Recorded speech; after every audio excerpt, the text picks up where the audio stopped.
Seorang anak panti asuhan yang cacat menolong penjual es krim tua. Langit tampak teduh pagi itu. Awan-awan putih menggantung seolah masih enggan memberi ruang bagi cahaya mentari.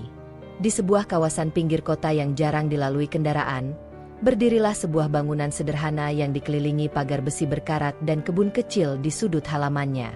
Bangunan itu bukan sekolah, bukan pula rumah tinggal biasa. Di atas gerbang, sebuah papan kayu bertuliskan, Panti Asuhan Pelita Hati. Dari kejauhan, tak tampak ada yang istimewa dari tempat itu.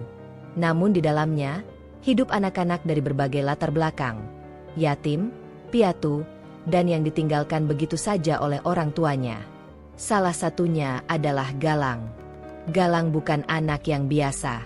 Sejak kecil, ia mengalami kelumpuhan pada kaki kirinya akibat demam tinggi yang tak ditangani saat usianya baru 2 tahun.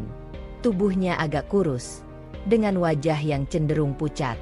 Namun mata itu menyimpan sesuatu yang lain. Ada semangat menyala di dalamnya. Seolah ia selalu ingin berlari, walau tubuhnya tak mampu.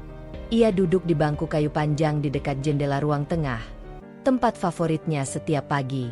Dari situ, ia bisa melihat dunia luar, meski hanya sedikit. Ia akan duduk di sana sambil mencoret-coret halaman buku tulis bekas, atau membaca buku sumbangan perpustakaan kota yang sudah lusuh dan berbau apek. Galang, bantu Bu Rini angkat galon. Ya, nak, panggil seorang ibu pengasuh, muncul dari arah dapur dengan senyum lelah namun tulus. Galang segera meletakkan bukunya dan bangkit perlahan. Ia mengambil tongkat kayu yang dibuatkan khusus oleh Pak Narto, penjaga panti. Langkahnya pelan dan sedikit menyeret, tapi wajahnya tak menunjukkan keengganan sedikit pun. Iya, Bu Rini, jawabnya lembut.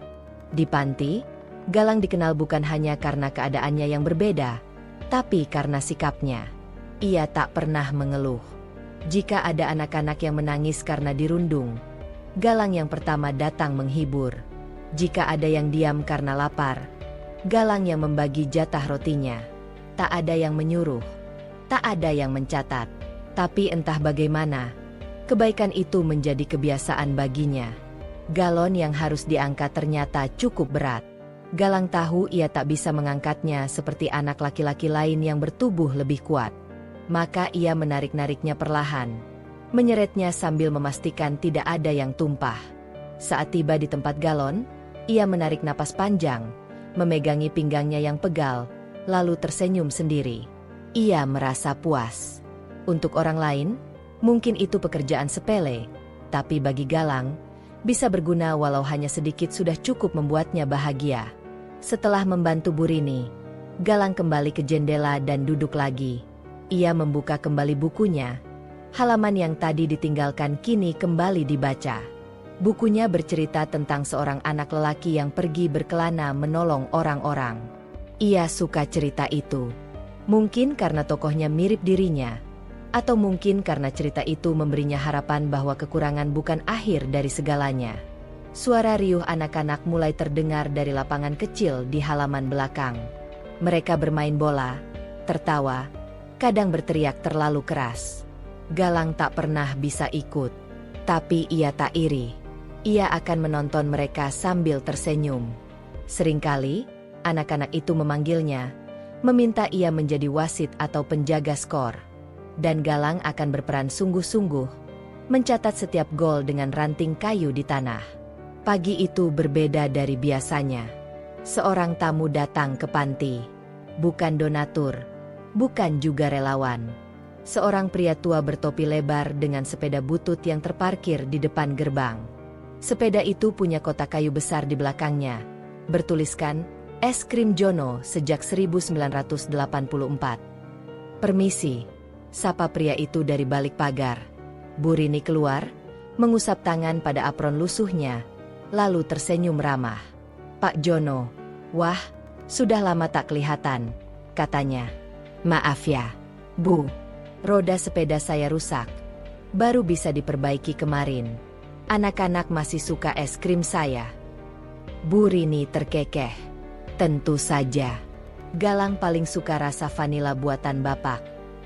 Dari jendela, Galang memicingkan mata, menatap pria tua itu lekat-lekat. Ada sesuatu dari pria itu yang membuatnya tertarik. Bukan hanya karena ia penjual es krim, tapi karena cara ia berdiri. Penuh hormat, penuh kesederhanaan. Jono mulai membuka kotaknya, menyiapkan es krim untuk dibagikan. Biasanya, ia datang sebulan sekali ke panti, menjual es krim dengan harga sangat murah, kadang bahkan gratis jika tahu panti sedang kekurangan dana. Tapi hari itu, ia terlihat berbeda. Wajahnya letih, matanya sedikit merah. Ia tampak menyembunyikan sesuatu. Galang mendekat, menyapanya sopan.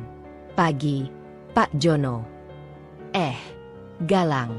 "Pagi juga, Nak," jawab Jono sambil tersenyum, meski wajahnya tetap terlihat kusam. "Es krim vanila masih ada?"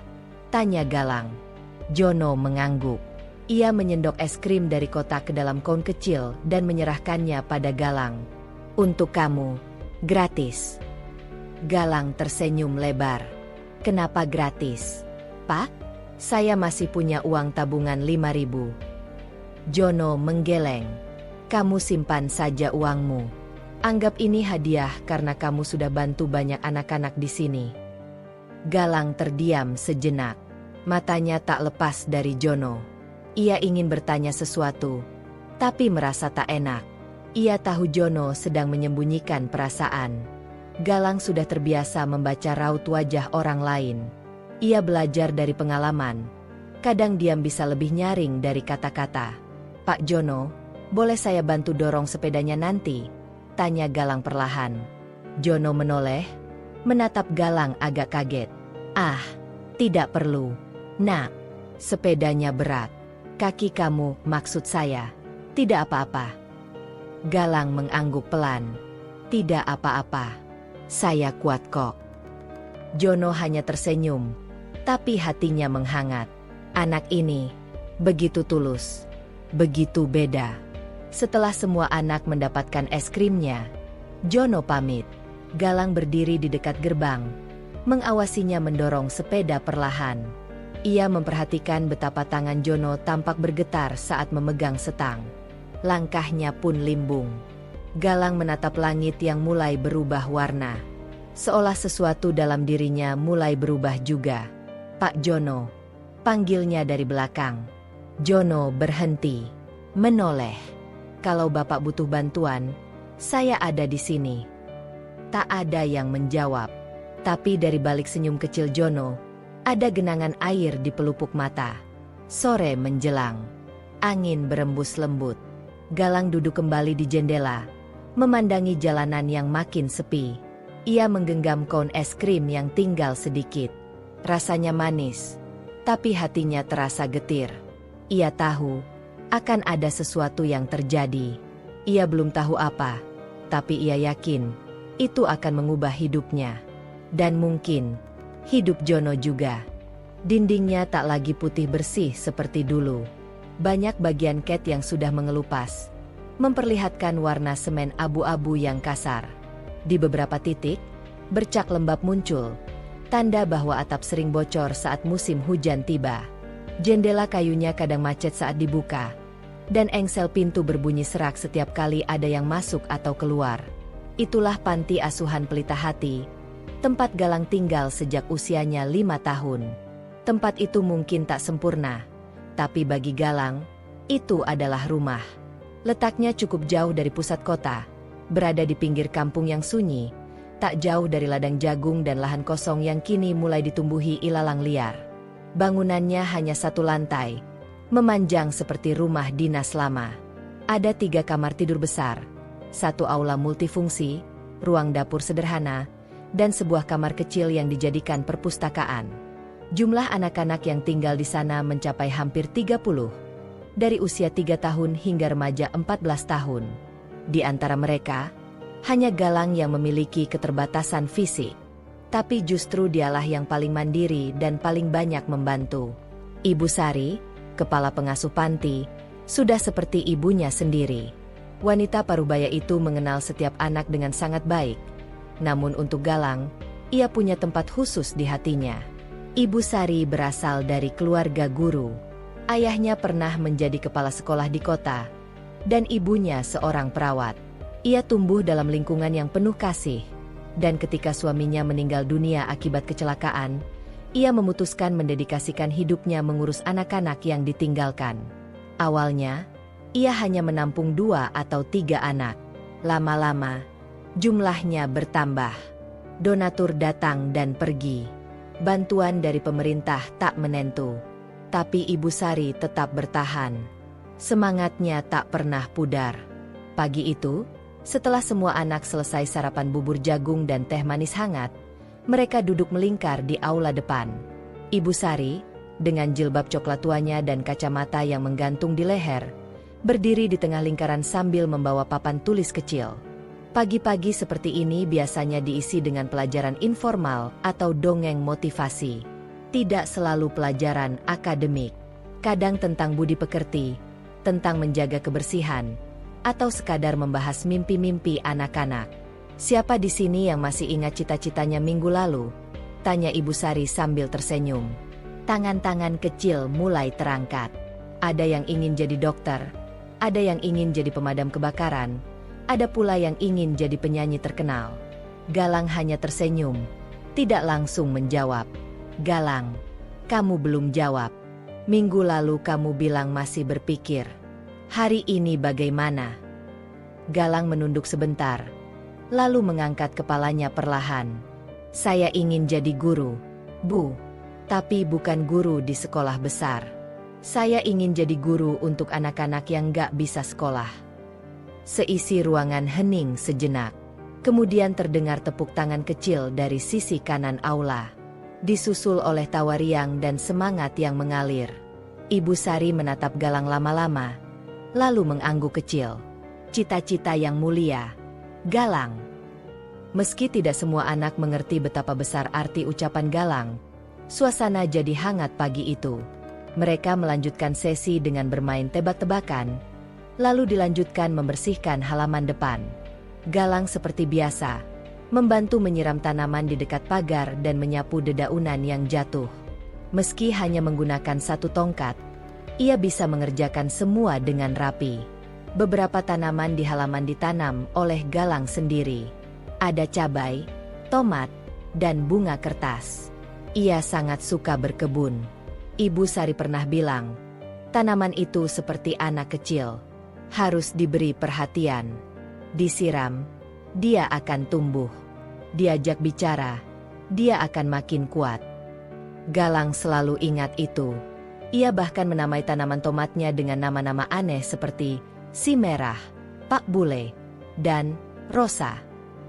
Sambil menyiram, ia memperhatikan sekeliling. Beberapa bagian atap terlihat makin reot. Tiang penyangga di sisi dapur mulai miring. Galang tahu, jika hujan lebat datang lagi, atap itu bisa benar-benar roboh. Tapi apa yang bisa ia lakukan? Uang panti selalu pas-pasan. Seringkali mereka harus mengandalkan sumbangan nasi bungkus dari masjid sekitar atau bantuan dari tetangga yang juga tidak kaya. Tapi Galang tidak pernah mengeluh. Ia sudah terbiasa hidup seperti ini. Bahkan ia merasa, kekurangannya membuatnya lebih peka. Ia bisa melihat hal-hal kecil yang tidak diperhatikan anak lain. Ia tahu siapa yang diam-diam menangis malam hari. Ia tahu siapa yang sembunyi-sembunyi menahan lapar saat jatah makanannya habis.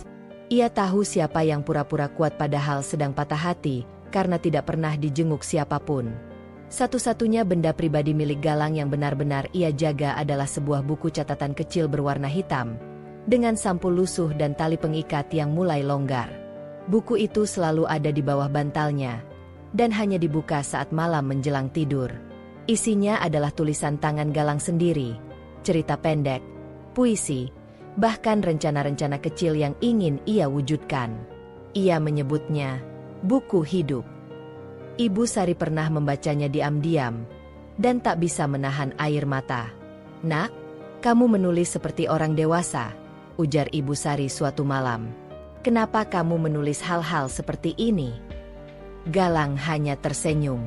"Kalau saya nggak tulis, nanti lupa, Bu." Jam dinding yang menggantung di ruang tengah berdentang 3 kali, menandakan pukul 5 pagi. Udara masih dingin. Embun menempel di kaca jendela, dan daun-daun pisang di halaman belakang terlihat berkilau ditimpa cahaya bulan yang belum pergi sepenuhnya. Di dalam kamar asrama, sebagian besar anak-anak masih terlelap di balik selimut tipis mereka.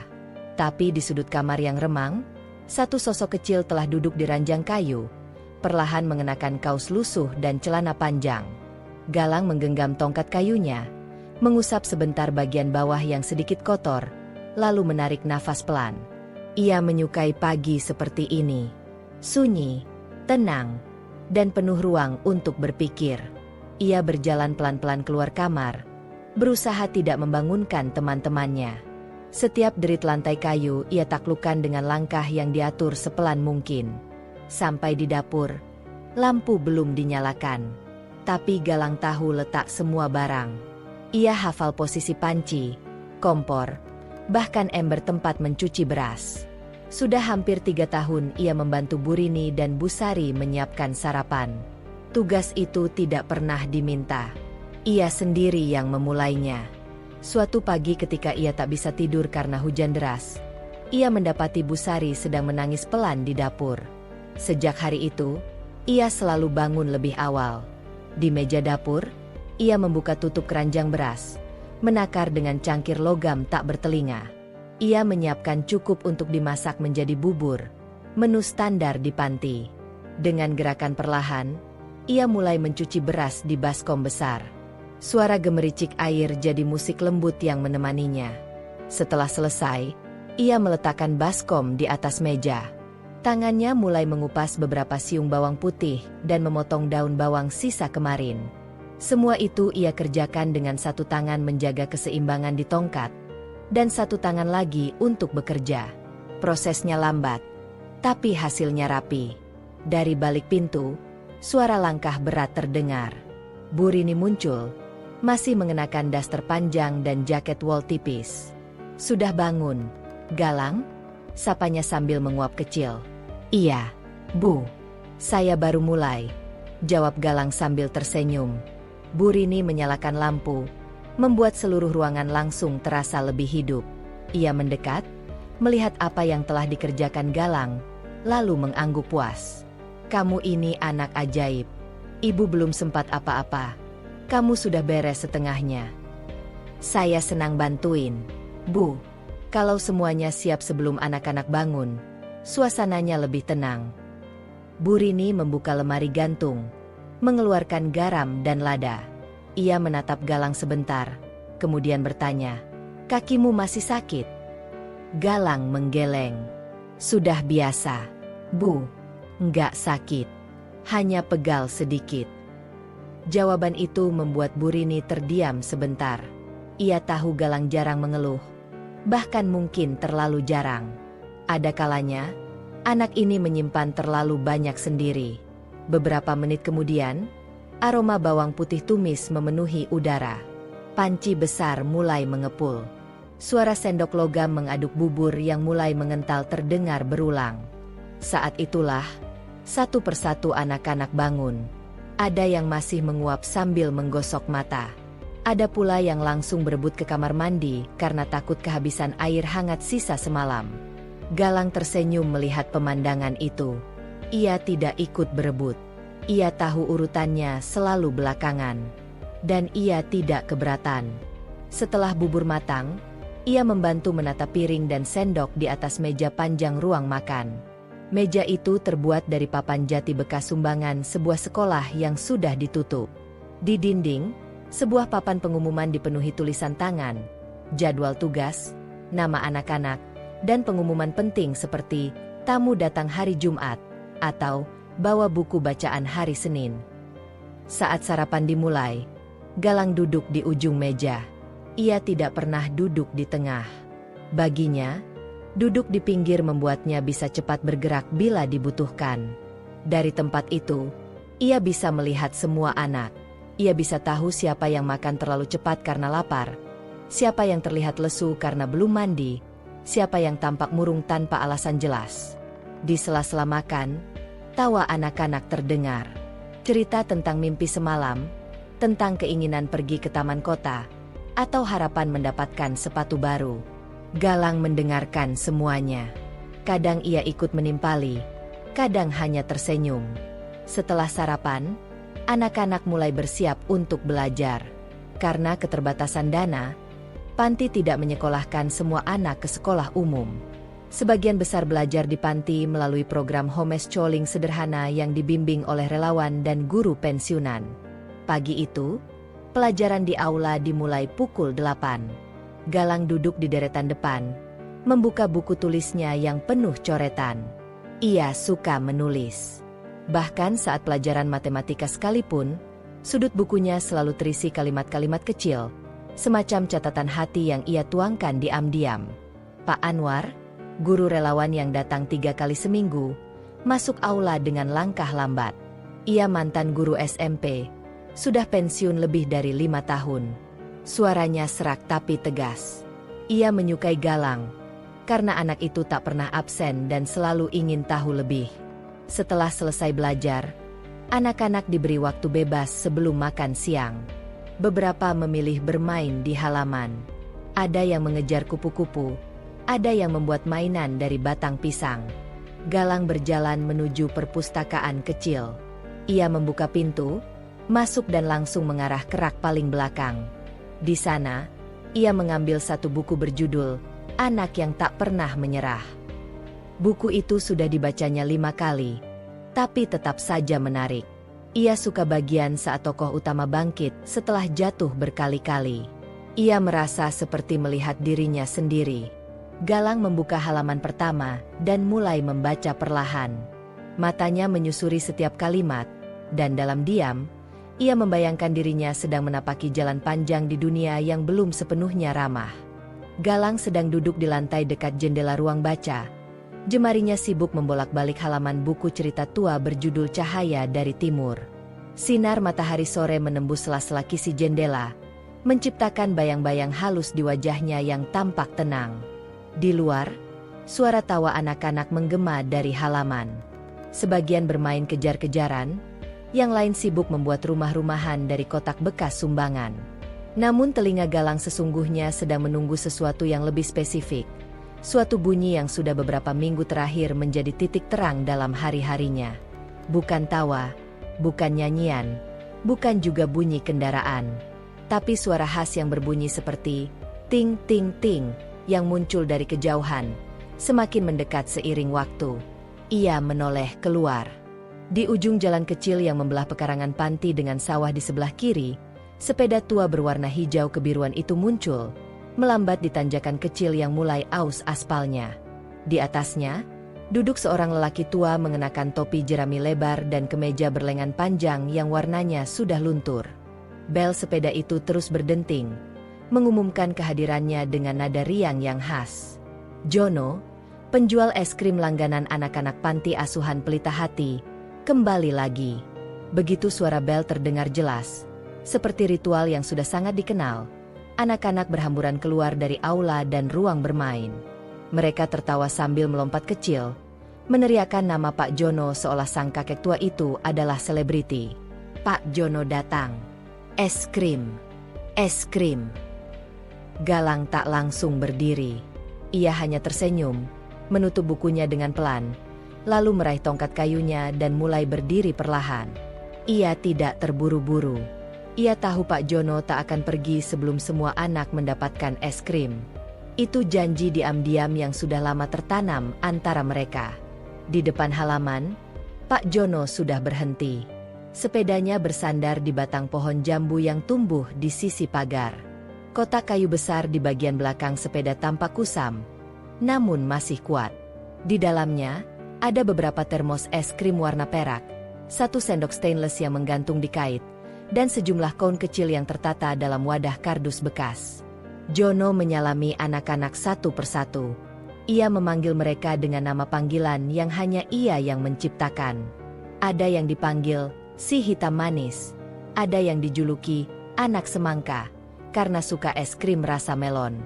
Tawa mereka meledak saat Jono mulai menyendok es krim, satu demi satu, dan menyerahkannya dengan gaya teatrikal seperti seorang pesulap yang sedang mempersembahkan sulap spesial. Ketika Galang tiba, Jono langsung menyapanya dengan anggukan dalam. "Ah, ini dia bintang kita." Galang tersenyum. "Pak Jono masih ingat saya suka rasa vanila?" "Vanila. Tidak pernah lupa," jawab Jono sambil menyendokkan satu bola es krim ke kon kecil, lalu menyerahkannya pada Galang. "Dan untuk kamu, seperti biasa, tidak usah bayar." "Bapak pasti rugi kalau begini terus," kata Galang sambil menerima es krimnya dengan dua tangan. Jono tertawa pelan. "Kalau rugi karena membuat orang bahagia, berarti aku untung." Galang menggigit pelan bagian atas es krim itu, lalu duduk di bangku panjang di bawah pohon jambu. Matanya mengikuti gerak-gerik Pak Jono yang masih membagikan es krim ke anak-anak lain, tapi dalam hati, ia memperhatikan sesuatu yang berbeda. Beberapa minggu terakhir, Galang menyadari bahwa Jono tidak sekuat biasanya. Tangan kirinya sering gemetar, dan nafasnya terdengar lebih berat setiap selesai menyendok. Bahkan sekali waktu, Jono pernah duduk lebih lama dari biasanya setelah selesai membagikan es krim, seolah membutuhkan waktu untuk menenangkan dada. Hari itu pun sama. Setelah semua anak kembali ke dalam untuk menikmati es krim mereka, Jono duduk di bawah pohon, mengelap keringat dengan sapu tangan kecil dari saku bajunya. Wajahnya pucat, tatapannya kosong sesaat, sebelum ia meneguk air dari botol kecil yang dibawanya. Galang mendekat, duduk di sebelahnya. "Pak Jono capek?" "Ya, sedikit," jawabnya, dengan suara yang berusaha tetap ringan. "Tanjakan tadi makin curam saja rasanya. Boleh saya bantu dorong sepedanya kalau nanti pulang?" Jono tersenyum, tapi tak langsung menjawab. Matanya mengarah ke batang pohon di depan mereka. Ada guratan bekas pisau di sana. Bekas anak-anak membuat coretan nama mereka. "Kamu baik sekali, Galang. Tapi ini bukan soal dorong sepeda. Ada hal yang lebih berat dari itu, yang sedang Bapak pikirkan."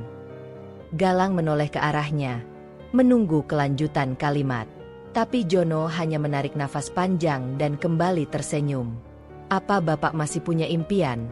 tanya Galang tiba-tiba. Pertanyaan itu membuat Jono terdiam. "Lama dulu, iya, banyak," jawabnya akhirnya. "Tapi sekarang, kadang rasanya seperti cuma tinggal bayangan. Kehidupan berjalan, dan kita menyesuaikan langkah. Ada impian yang harus ditinggal di persimpangan." Galang menatap es krimnya yang mulai mencair. "Kalau impian itu ditinggal, bisa diambil lagi nanti nggak?" "Mungkin bisa. Tapi kita harus tahu kemana arah langkah kita dulu." Suara angin menerpa daun-daun jambu. Anak-anak tertawa dari dalam rumah.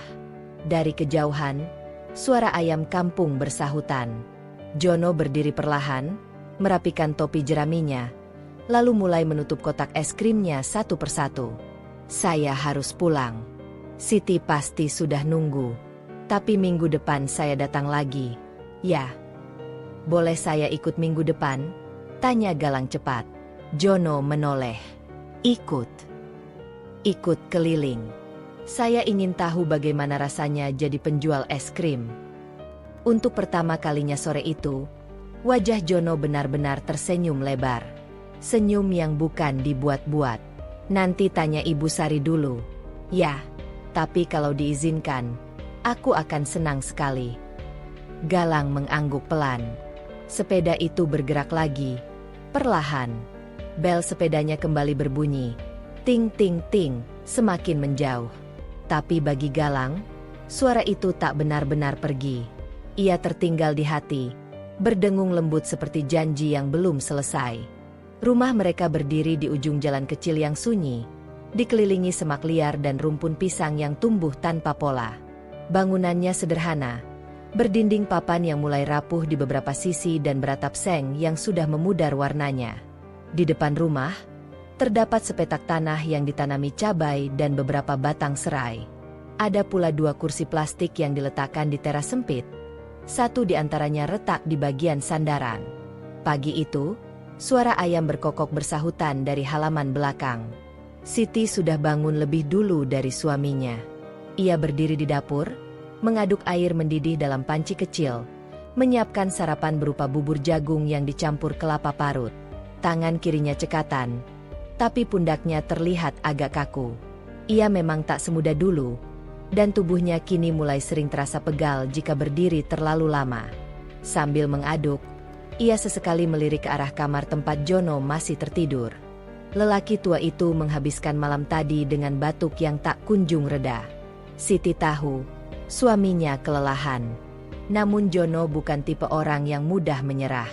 Meski tubuhnya sering menggigil dan tulangnya terasa nyeri, ia tetap memaksakan diri keliling dari pagi hingga sore demi menjual es krim ke kampung-kampung dan sekolah-sekolah. Siti menuangkan bubur ke dalam 2 mangkuk seng dan membawanya ke meja makan yang hanya berisi 2 kursi. Ia lalu membuka pintu kamar dan masuk pelan-pelan. "Mas, sudah pagi. Sarapan yuk," ujarnya lembut, duduk di pinggir ranjang. Jono menggeliat perlahan. Matanya masih sembab. Ia menarik napas panjang lalu batuk 2 kali sebelum mencoba duduk. "Dingin banget pagi ini," katanya serak. Siti menyodorkan jaket wol tipis yang digantung di paku dekat jendela. "Pakailah dulu. Bubur sudah siap." Jono tersenyum samar. Ia menyukai cara istrinya berbicara. Tidak pernah meninggikan suara, tidak pernah tergesa-gesa. Ada keteduhan dalam setiap kalimatnya. Ia merasa bersyukur bisa hidup bersama Siti selama lebih dari 30 tahun. Meski hidup mereka tak pernah mudah. Saat sarapan, mereka duduk saling berhadapan. Tak banyak kata-kata yang diucapkan, tapi setiap sendok yang disendokkan, setiap pandang yang terarah, menyimpan percakapan batin yang hanya bisa dipahami oleh pasangan yang telah saling menjaga begitu lama. Siti menatap tangan Jono yang menggenggam sendok. Ada getar samar di sana. "Kamu masih gemetar?" tanyanya lirih. Jono menunduk, lalu mengangguk pelan. "Aku masih kuat, Sit. Cuma kurang tidur tadi malam. Kita harus periksa ke puskesmas." "Kalau periksa, terus nggak bisa jualan seminggu, kita makan dari mana?" Siti tidak menjawab. Ia tahu pertanyaan itu bukan untuk dijawab, tapi lebih kepada pengingat akan kenyataan yang mereka jalani. Selama ini, penghasilan mereka hanya bergantung pada penjualan es krim yang Jono buat sendiri di rumah, menggunakan resep sederhana dari warisan almarhum ibunya. Tiap pagi, Siti menyiapkan bahan, mencampur susu kental manis dengan santan, gula, dan perasa alami, lalu membekukannya dalam cetakan di lemari es kecil. Siang hari, Jono mulai berkeliling. Beberapa waktu terakhir, penjualan menurun. Musim hujan membuat anak-anak lebih suka tinggal di rumah. Banyak sekolah yang memberlakukan belajar daring karena keterbatasan fasilitas. Di sisi lain, usia Jono membuat perjalanannya makin lambat. Tapi mereka tidak punya pilihan. Siti membersihkan meja dan membawa mangkuk ke dapur. Jono tetap duduk, menatap keluar jendela. Ada burung gereja bertengger di kabel listrik. Suaranya nyaring dan riuh. Ia ingat masa mudanya, saat masih kuat berlari membawa kotak es krim ke festival dan pasar malam. Dulu, dagangannya selalu habis. Ia jadi langganan anak-anak dan bahkan orang dewasa yang menyukai rasa khas buatannya. Namun sekarang, napasnya mulai pendek hanya karena mendorong sepeda ke tanjakan. Ia menyadari tubuhnya tidak lagi sekuat dulu. Ia mulai merasa takut, bukan karena penyakit, tapi karena kemungkinan tidak bisa lagi bekerja.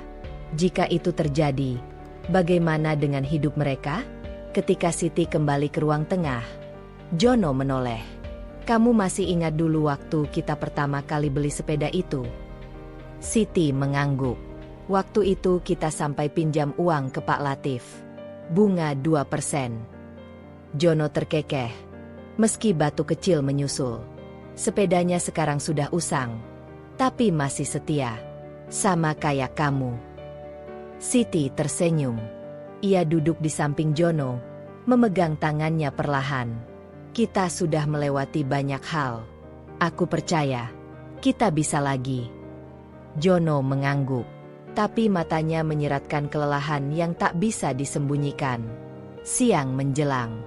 Seperti biasa, Siti mulai menyiapkan es krim.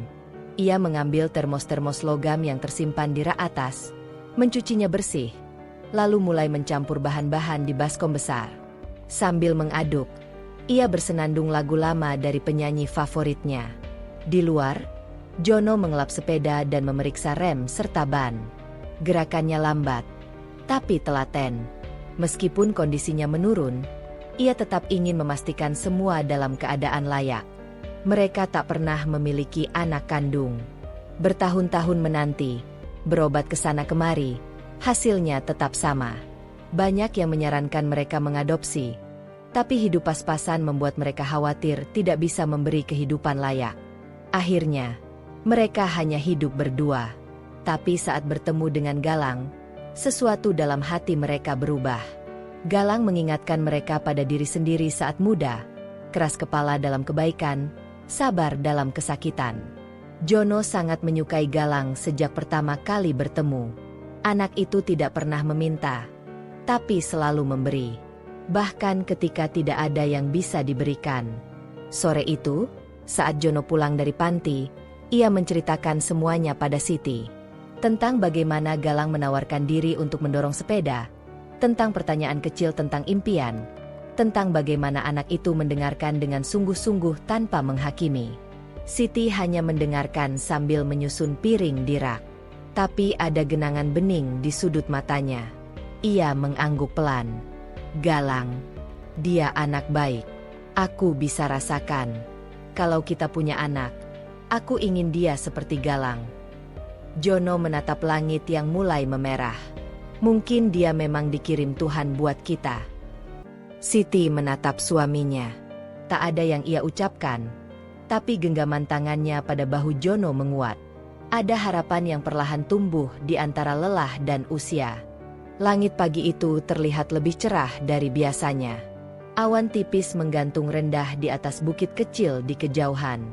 Udara sejuk menyusup lewat celah-celah jendela kayu, membawa aroma tanah basah yang baru saja disiram embun malam. Burung-burung pipit bertengger di atap seng panti, bersiul riuh seolah tahu bahwa hari itu akan berbeda dari biasanya. Di dalam kamar yang tak terlalu luas, Galang sudah bangun lebih awal dari anak-anak lain. Biasanya, ia baru mulai membuka mata ketika suara Bu Imah, pengurus dapur, mulai memanggil satu persatu anak untuk mandi. Tapi hari ini berbeda. Sejak malam sebelumnya, ia sulit tidur karena terlalu bersemangat menanti hari yang sudah dijanjikan Pak Jono. Ia duduk di tepi ranjangnya yang terbuat dari rangka besi, mengamati tongkat kayunya yang bersandar di sisi meja kecil. Ujungnya telah sedikit terkikis, bekas gesekan dengan tanah keras di halaman panti. Ia lalu mengambil kaos lusuh warna biru yang tergantung di belakang pintu, mencium baunya sebentar, lalu mengenakannya perlahan. Di laci kecil, ia menyimpan celana panjang favorit yang hanya ia pakai jika ada acara penting. Hari ini, ia memutuskan untuk mengenakannya. Sambil duduk, ia merapikan tali sepatunya. Sepatu itu sudah sempit di bagian ujung, dan salah satu solnya sedikit terlepas. Tapi Galang tidak peduli. Ia ingin tampil layak di hadapan Jono dan Siti.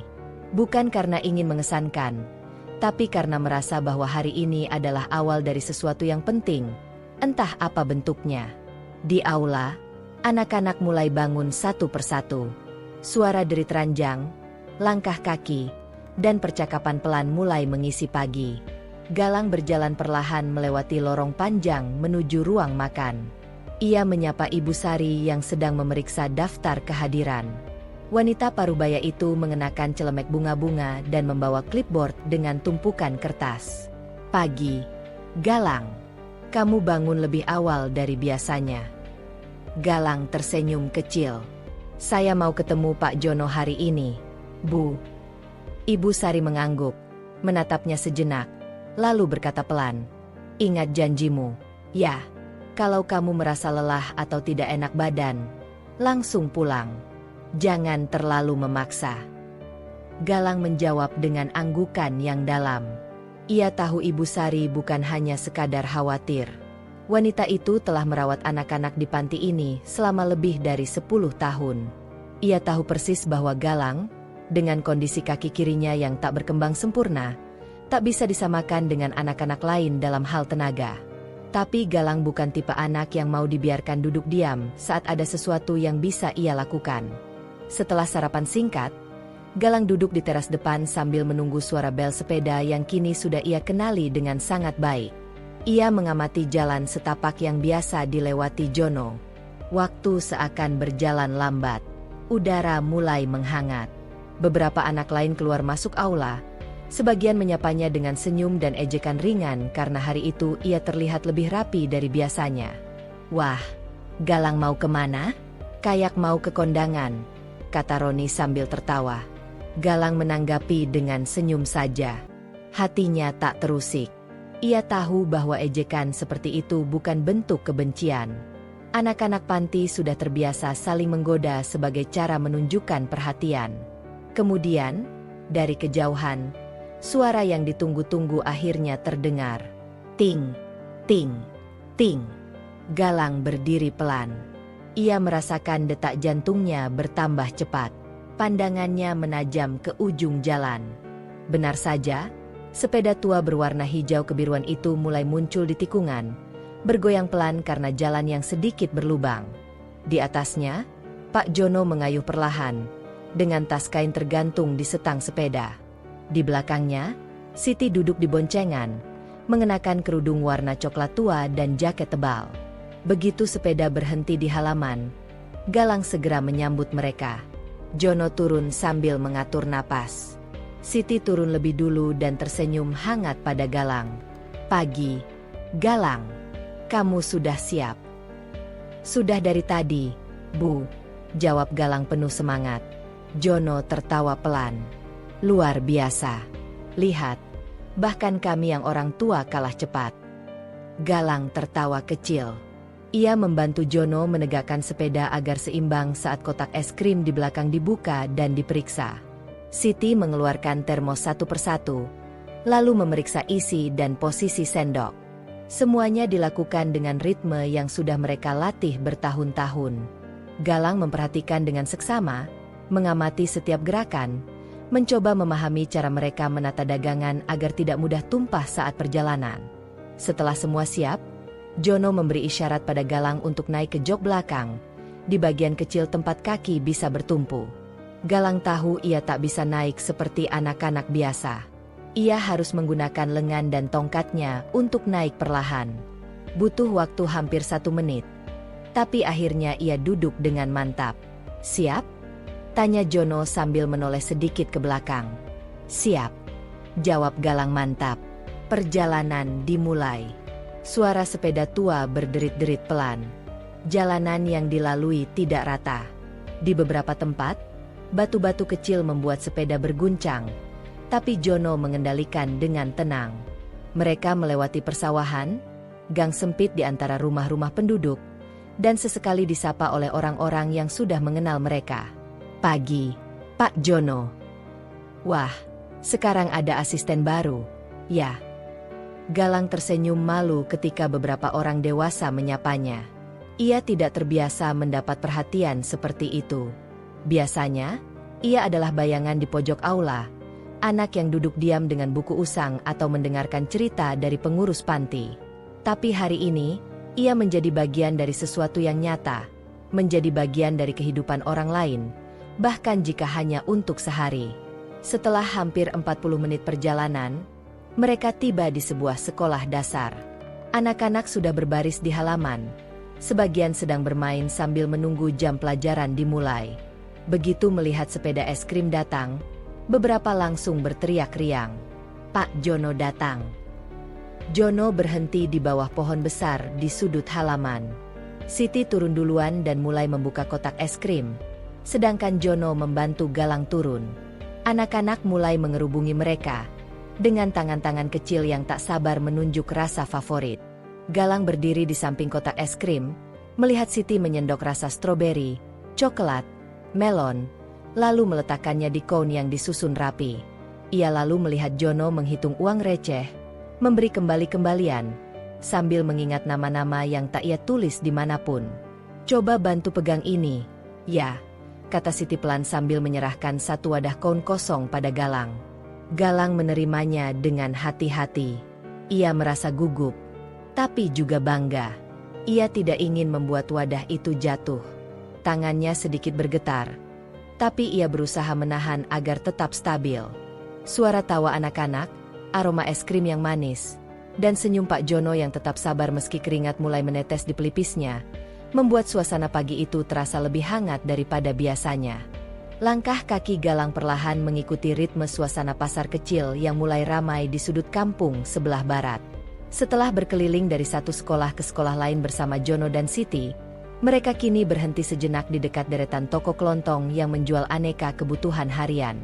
Pagi sudah bergeser ke siang. Matahari mulai memanggang ubun-ubun, tapi angin dari arah sungai kecil di balik bangunan pasar membantu mengusir rasa gerah. Galang duduk di bangku kayu di dekat gerobak. Tangannya memegang sapu lidi kecil yang digunakan untuk membersihkan serpihan koin es krim yang berjatuhan. Sesekali, ia mengusap keringat dari kening dengan punggung tangan. Di sebelahnya, Siti mengeluarkan botol air minum dari tas lempangnya dan memberikannya kepada Galang.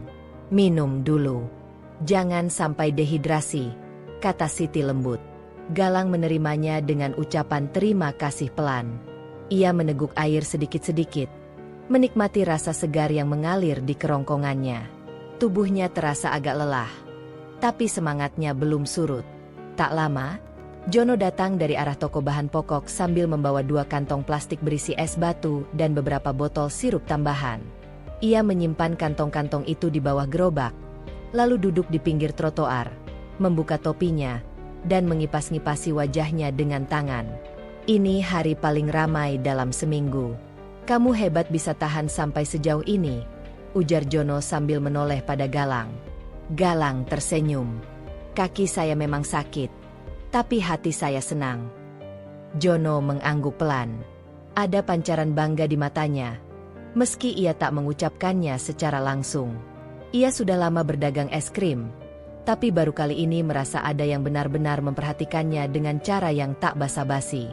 Anak itu, dengan segala keterbatasannya, telah menunjukkan bahwa kebaikan tidak mengenal batas usia maupun kondisi fisik.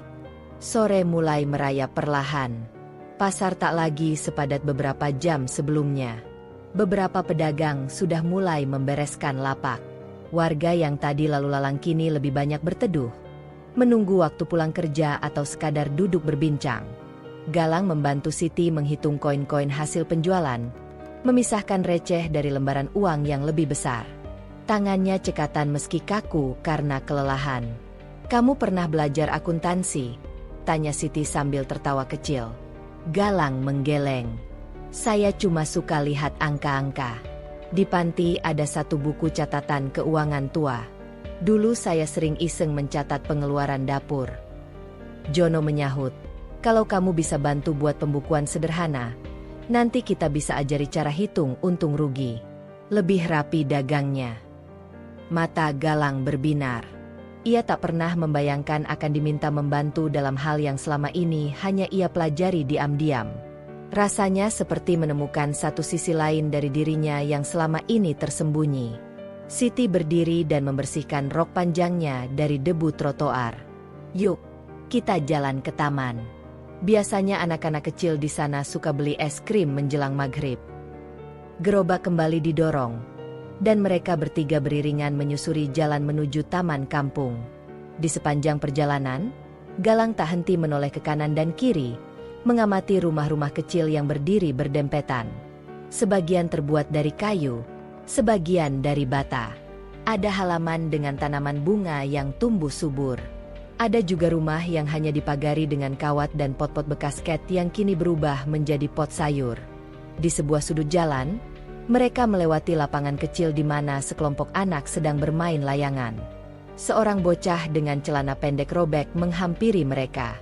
"Pak Jono, es krim rasa mangga masih ada?"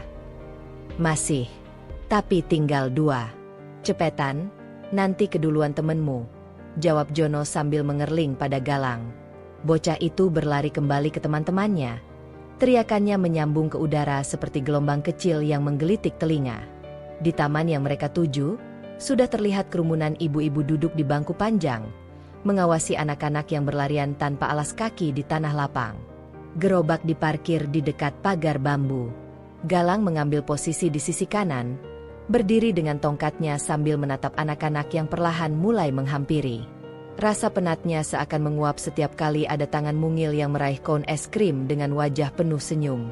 Siti sesekali membisikkan perintah pelan, mengatur letak koin, membantu memegang kotak, atau mengingatkan rasa yang hampir habis. Galang menerima semua arahan itu tanpa mengeluh. Ia merasa menjadi bagian dari tim kecil yang bekerja bukan hanya untuk menjual, tetapi juga membagi kebahagiaan sederhana. Sementara Jono sibuk melayani, Siti memperhatikan dari kejauhan. Ia mengamati cara Galang berbicara dengan anak-anak, caranya menunduk agar lebih dekat saat berinteraksi, bahkan caranya mengusap rambut seorang bocah kecil yang menangis karena menjatuhkan es krimnya ke tanah. Siti merogoh saku dan memberinya 1 koin pengganti tanpa dipungut biaya. Menjelang senja, langit mulai berubah warna. Jingga membalut awan dengan lembut, memberi bayangan panjang pada tanah taman. Anak-anak mulai dibawa pulang satu persatu. Beberapa menoleh dan melambaikan tangan pada Galang, Jono, dan Siti. Gerobak perlahan ditutup kembali. Wadah-wadah kosong dibersihkan. Termos-termos dikencangkan. Mereka duduk di bangku taman, menghadap ke arah matahari yang mulai tenggelam. Tak ada suara kecuali semilir angin dan desahan napas yang kelelahan namun puas. "Kamu mau ikut lagi besok?" tanya Jono sambil mengikat tali gerobaknya. Galang mengangguk mantap.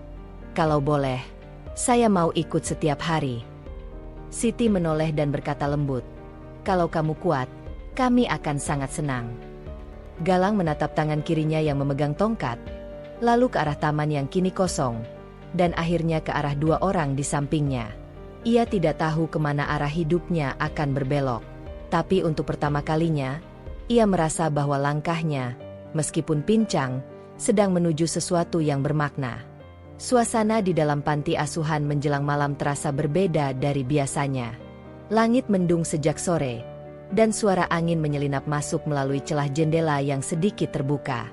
Galang duduk di sudut ruang belajar, menatap meja kayu tempat ia biasa menulis atau menggambar sesuatu.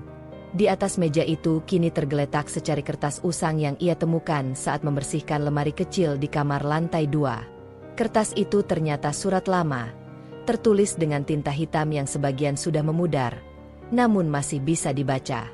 Ia menarik napas dalam-dalam dan membaca ulang isi surat itu. Tulisan tangan perempuan, barangkali dari seseorang yang dulu pernah tinggal di panti ini. Di bagian bawah surat tertulis nama Siti. Galang menoleh cepat ke arah jendela, seolah nama itu bergema dari luar. Ia tak pernah tahu bahwa nama itu menyimpan sesuatu. Apakah hanya kebetulan? Atau Siti yang ia kenal sekarang ada kaitannya? Suara langkah kaki terdengar dari lorong. Kepala pengurus panti, Bu Lilis, masuk membawa setekot teh dan 2 cangkir kecil. Ia meletakkannya di meja dan memandang Galang dengan tatapan lembut. "Kamu masih belum tidur?" Galang menggeleng. Ia menunjukkan surat itu. "Bu, ini surat siapa?" Bu Lilis mengambil kertas itu, mengamati dengan seksama, lalu duduk di samping Galang. Butuh waktu beberapa saat sebelum ia berbicara. "Itu surat dari anak yang dulu tinggal di sini. Dia pergi sebelum kamu datang. Namanya Siti juga. Tapi dia sudah sangat lama meninggalkan panti. Mungkin 20 tahun lalu." Galang menelan ludah. Ia mengatur ulang kata-katanya. "Bu, apakah beliau pernah cerita mau kemana?" Bu Lilis menggeleng pelan. "Dia diam-diam pergi malam hari. Hanya meninggalkan surat itu. Kami kira dia melamar kerja keluar kota. Tak ada kabar setelahnya." Galang mengangguk pelan. Hatinya penuh tanya. Nama Siti bukanlah nama yang langka, tapi perasaan aneh itu tidak bisa diabaikan. Ia merasa ada sesuatu yang perlu digali. Mungkin benar hanya kebetulan. Tapi bagaimana kalau tidak? Keesokan paginya, Galang bangun lebih awal dari biasanya.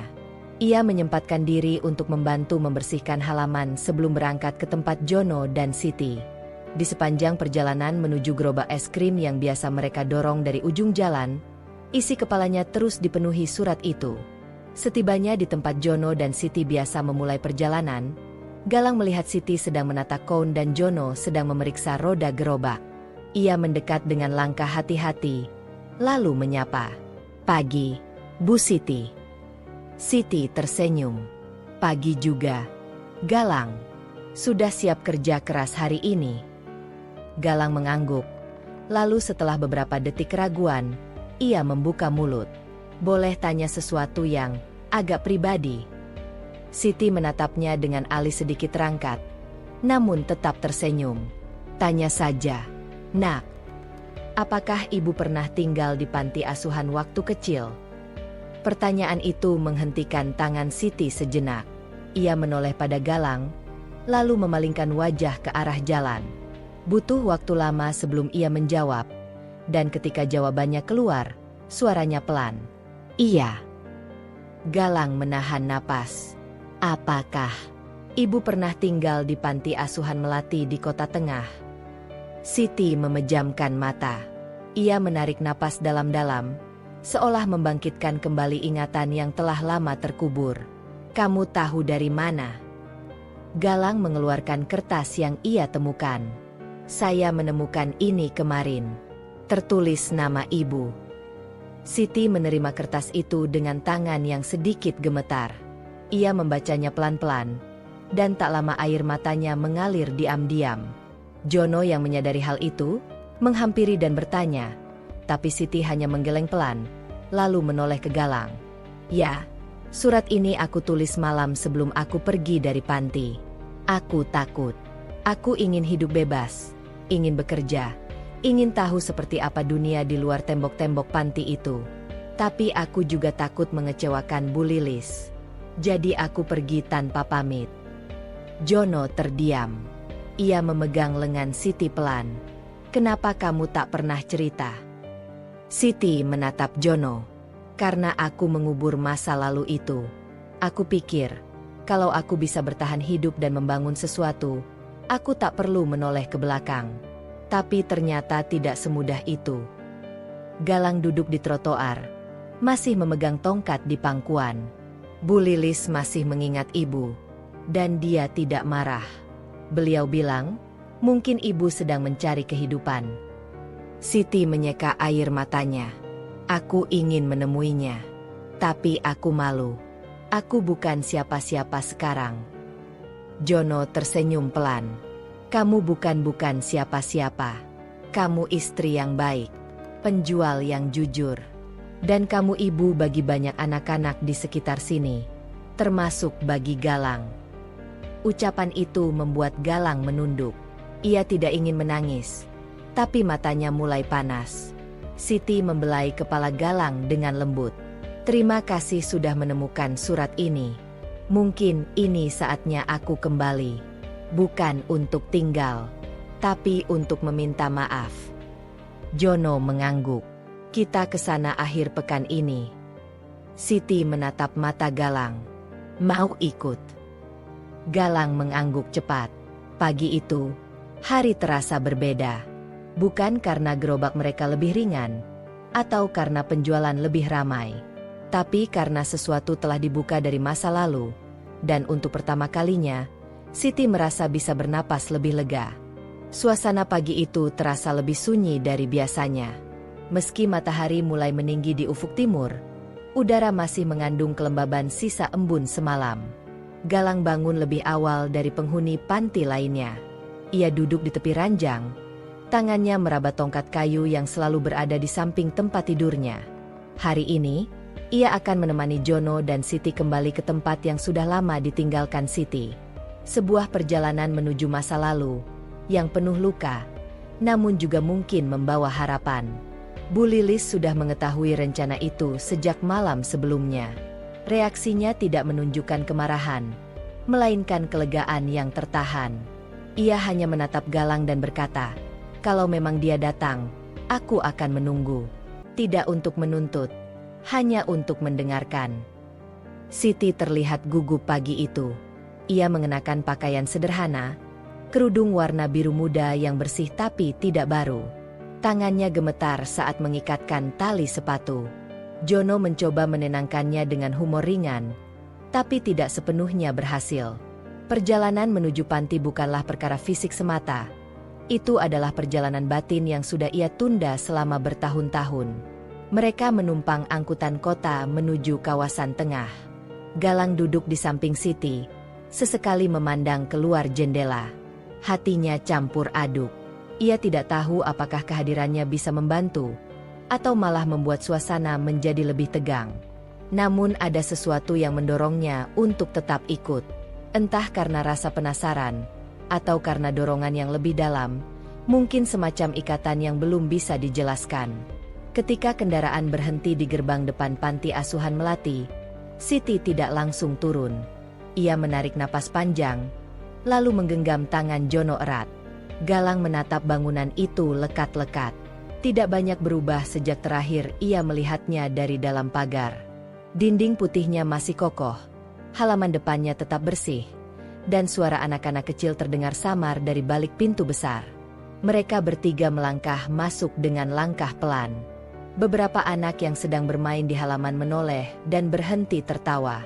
Salah satu dari mereka berlari masuk ke dalam dan memanggil Bu Lilis. Bu Lilis muncul tak lama kemudian. Ia berdiri di ambang pintu dengan tangan terlipat di depan dada. Matanya langsung mengarah ke Siti. Waktu seperti berhenti sejenak. Siti berjalan perlahan mendekat. Pandangannya tak lepas dari sosok perempuan yang dulu begitu akrab, namun kini terasa jauh. "Bu," katanya, nyaris seperti bisikan. Bu Lilis tidak menjawab. Ia hanya berjalan mendekat, lalu berdiri di depan Siti. Beberapa detik sunyi, lalu tangan Bu Lilis menyentuh pundak Siti. Tak ada air mata, tak ada pelukan besar. Hanya sentuhan ringan yang membawa ribuan kenangan. "Kamu sudah dewasa," kata Bu Lilis akhirnya. Siti mengangguk. "Maafkan saya." Bu Lilis menariknya ke dalam pelukan. "Yang penting kamu pulang. Itu sudah cukup." Suasana di ruang tamu panti berubah menjadi pertemuan yang hangat dan penuh cerita. Siti duduk di kursi rotan yang pernah ia gunakan saat masih anak-anak. Jono duduk di sampingnya, sesekali menimpali dengan cerita lucu agar ketegangan mencair. Galang duduk di sudut, diam, menyimak setiap kata yang terucap. Mereka berbicara tentang masa lalu, tentang Siti yang dulu dikenal pendiam namun cerdas, tentang malam ia pergi diam-diam, dan tentang kepergian yang meninggalkan banyak pertanyaan. Bu Lilis tidak bertanya mengapa Siti tak pernah mengirim kabar. Ia hanya mendengarkan. Namun di tengah percakapan itu, muncul sesuatu yang tak terduga. "Bu," kata Siti sambil menggigit bibir, "apakah masih ada catatan tentang orang tua saya di sini?" Bu Lilis menatapnya. "Kenapa kamu menanyakannya sekarang?" Siti menunduk. "Dulu saya takut tahu, tapi sekarang saya ingin tahu. Bahkan kalau hanya sepotong informasi." Bu Lilis berdiri. Ia membuka laci meja tua di sudut ruangan, mengambil satu map berdebu, lalu membukanya perlahan. Ia mencari sesuatu, jari-jarinya bergerak dari satu halaman ke halaman lain. Setelah beberapa menit, ia mengeluarkan selembar kertas yang telah menguning. "Ini data yang kami punya. Hanya secuil. Nama ayah dan ibu kandungmu, dan catatan bahwa kamu dititipkan oleh seorang lelaki yang mengaku pamanmu. Tapi setelah itu, tak pernah ada yang kembali." Siti menerima kertas itu dengan tangan gemetar. Di pojok kanan bawah tercetak nama, Darmawan dan Nurlaela. Nama yang asing baginya, namun sekaligus nyata. Bukan hanya sebutan, tapi identitas. Galang mendekat pelan. Ia melihat lembaran itu, lalu menatap Siti. "Apa ibu mau mencari mereka?" Siti menggeleng pelan. "Aku hanya ingin tahu. Aku tak menuntut apa-apa.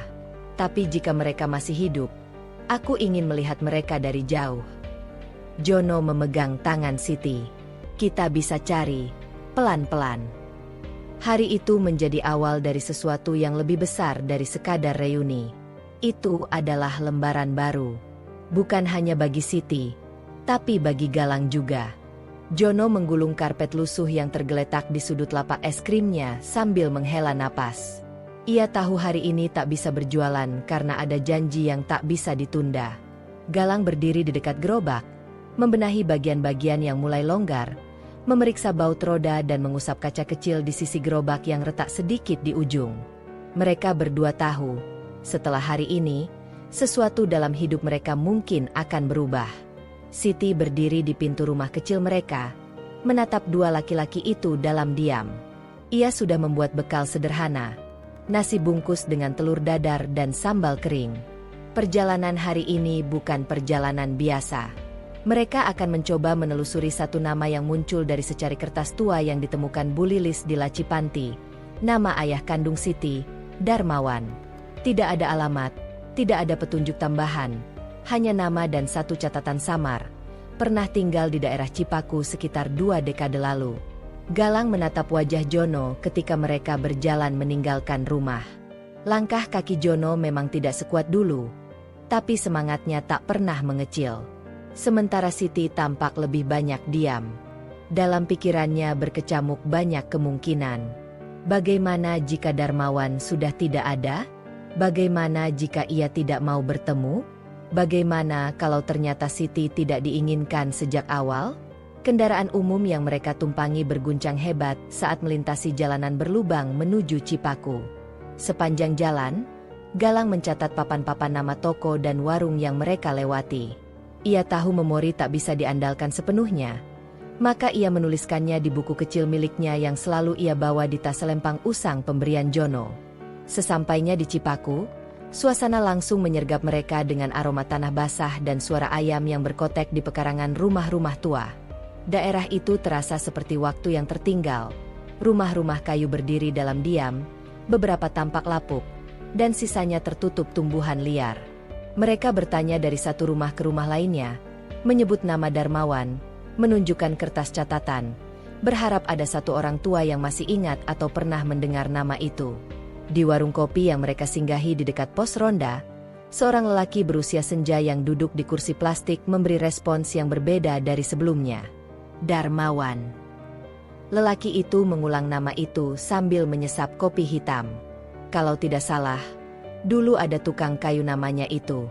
Rumahnya di dekat sungai kecil, tapi sudah lama pindah. Belasan tahun lalu, mungkin. Apa Bapak tahu kemana beliau pindah? Tanya Galang cepat. Lelaki itu menggeleng.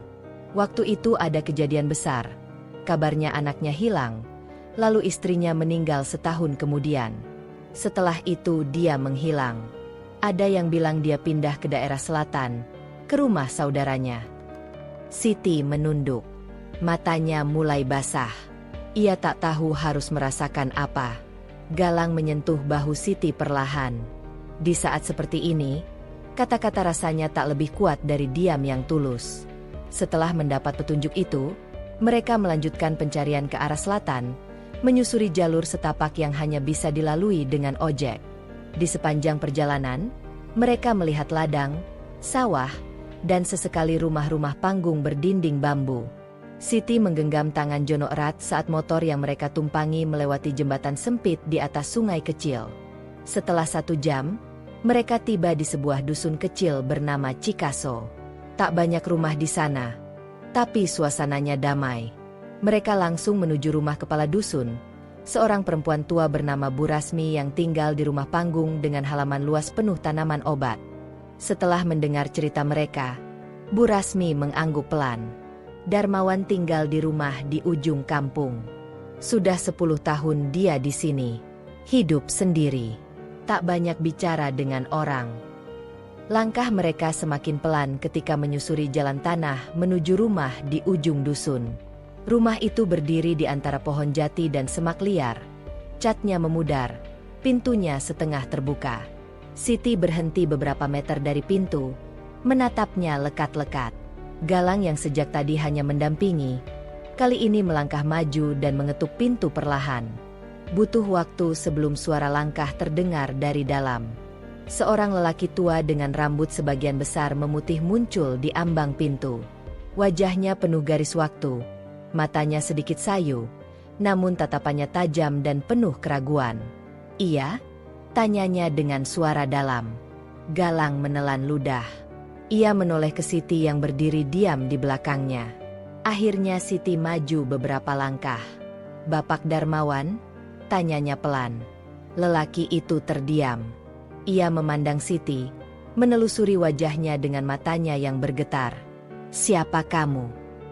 Siti menarik napas panjang. "Saya Siti, anak yang dulu dititipkan di panti asuhan." Hening menggantung selama beberapa detik. Darmawan seperti membeku. Tangannya menggenggam kusen pintu. Kemudian ia mundur perlahan dan menyandarkan tubuhnya ke dinding. "Siti," katanya, nyaris tak terdengar. Galang menatap Jono. Tak satu pun dari mereka bergerak. Suasana seperti berhenti di antara helaan napas dan gemetar tubuh. Siti akhirnya melangkah mendekat. Ia berdiri 1 meter dari pria tua itu. Air matanya jatuh tanpa bisa ditahan. "Saya tidak datang untuk marah atau menuntut. Saya hanya ingin tahu, apakah saya benar anak Bapak?" Darmawan tidak menjawab. Ia merogoh saku bajunya, mengeluarkan dompet kulit tua yang lusuh, dan dari dalamnya, ia mengeluarkan selembar foto yang sudah pudar warnanya. Ia menyerahkannya pada Siti. Di foto itu, ada seorang perempuan muda yang memeluk bayi kecil. Wajah bayi itu mirip Siti. "Itu ibumu dan kamu. Aku simpan foto ini sejak hari itu." Galang merasakan dadanya sesak. Jono menarik napas panjang. Siti menggenggam foto itu dengan 2 tangan, menatapnya lama, lalu menoleh ke pria tua di depannya. "Kenapa Bapak titipkan saya ke panti?" Darmawan menutup matanya. "Waktu itu aku kehilangan segalanya. Ibu kamu sakit. Uang habis untuk pengobatan. Kamu masih bayi. Aku tidak sanggup. Aku pikir panti akan memberi kamu hidup yang lebih layak." Ia duduk di anak tangga kayu rumahnya. Tangan menutupi wajahnya. "Aku pengecut. Setelah ibumu meninggal, aku tak punya siapa-siapa lagi. Aku tidak tahu harus kemana. Aku pikir aku akan mati pelan-pelan di tempat ini." Siti berjalan perlahan, lalu duduk di sebelah pria itu. Ia tidak memeluknya, tidak juga menepuk pundaknya.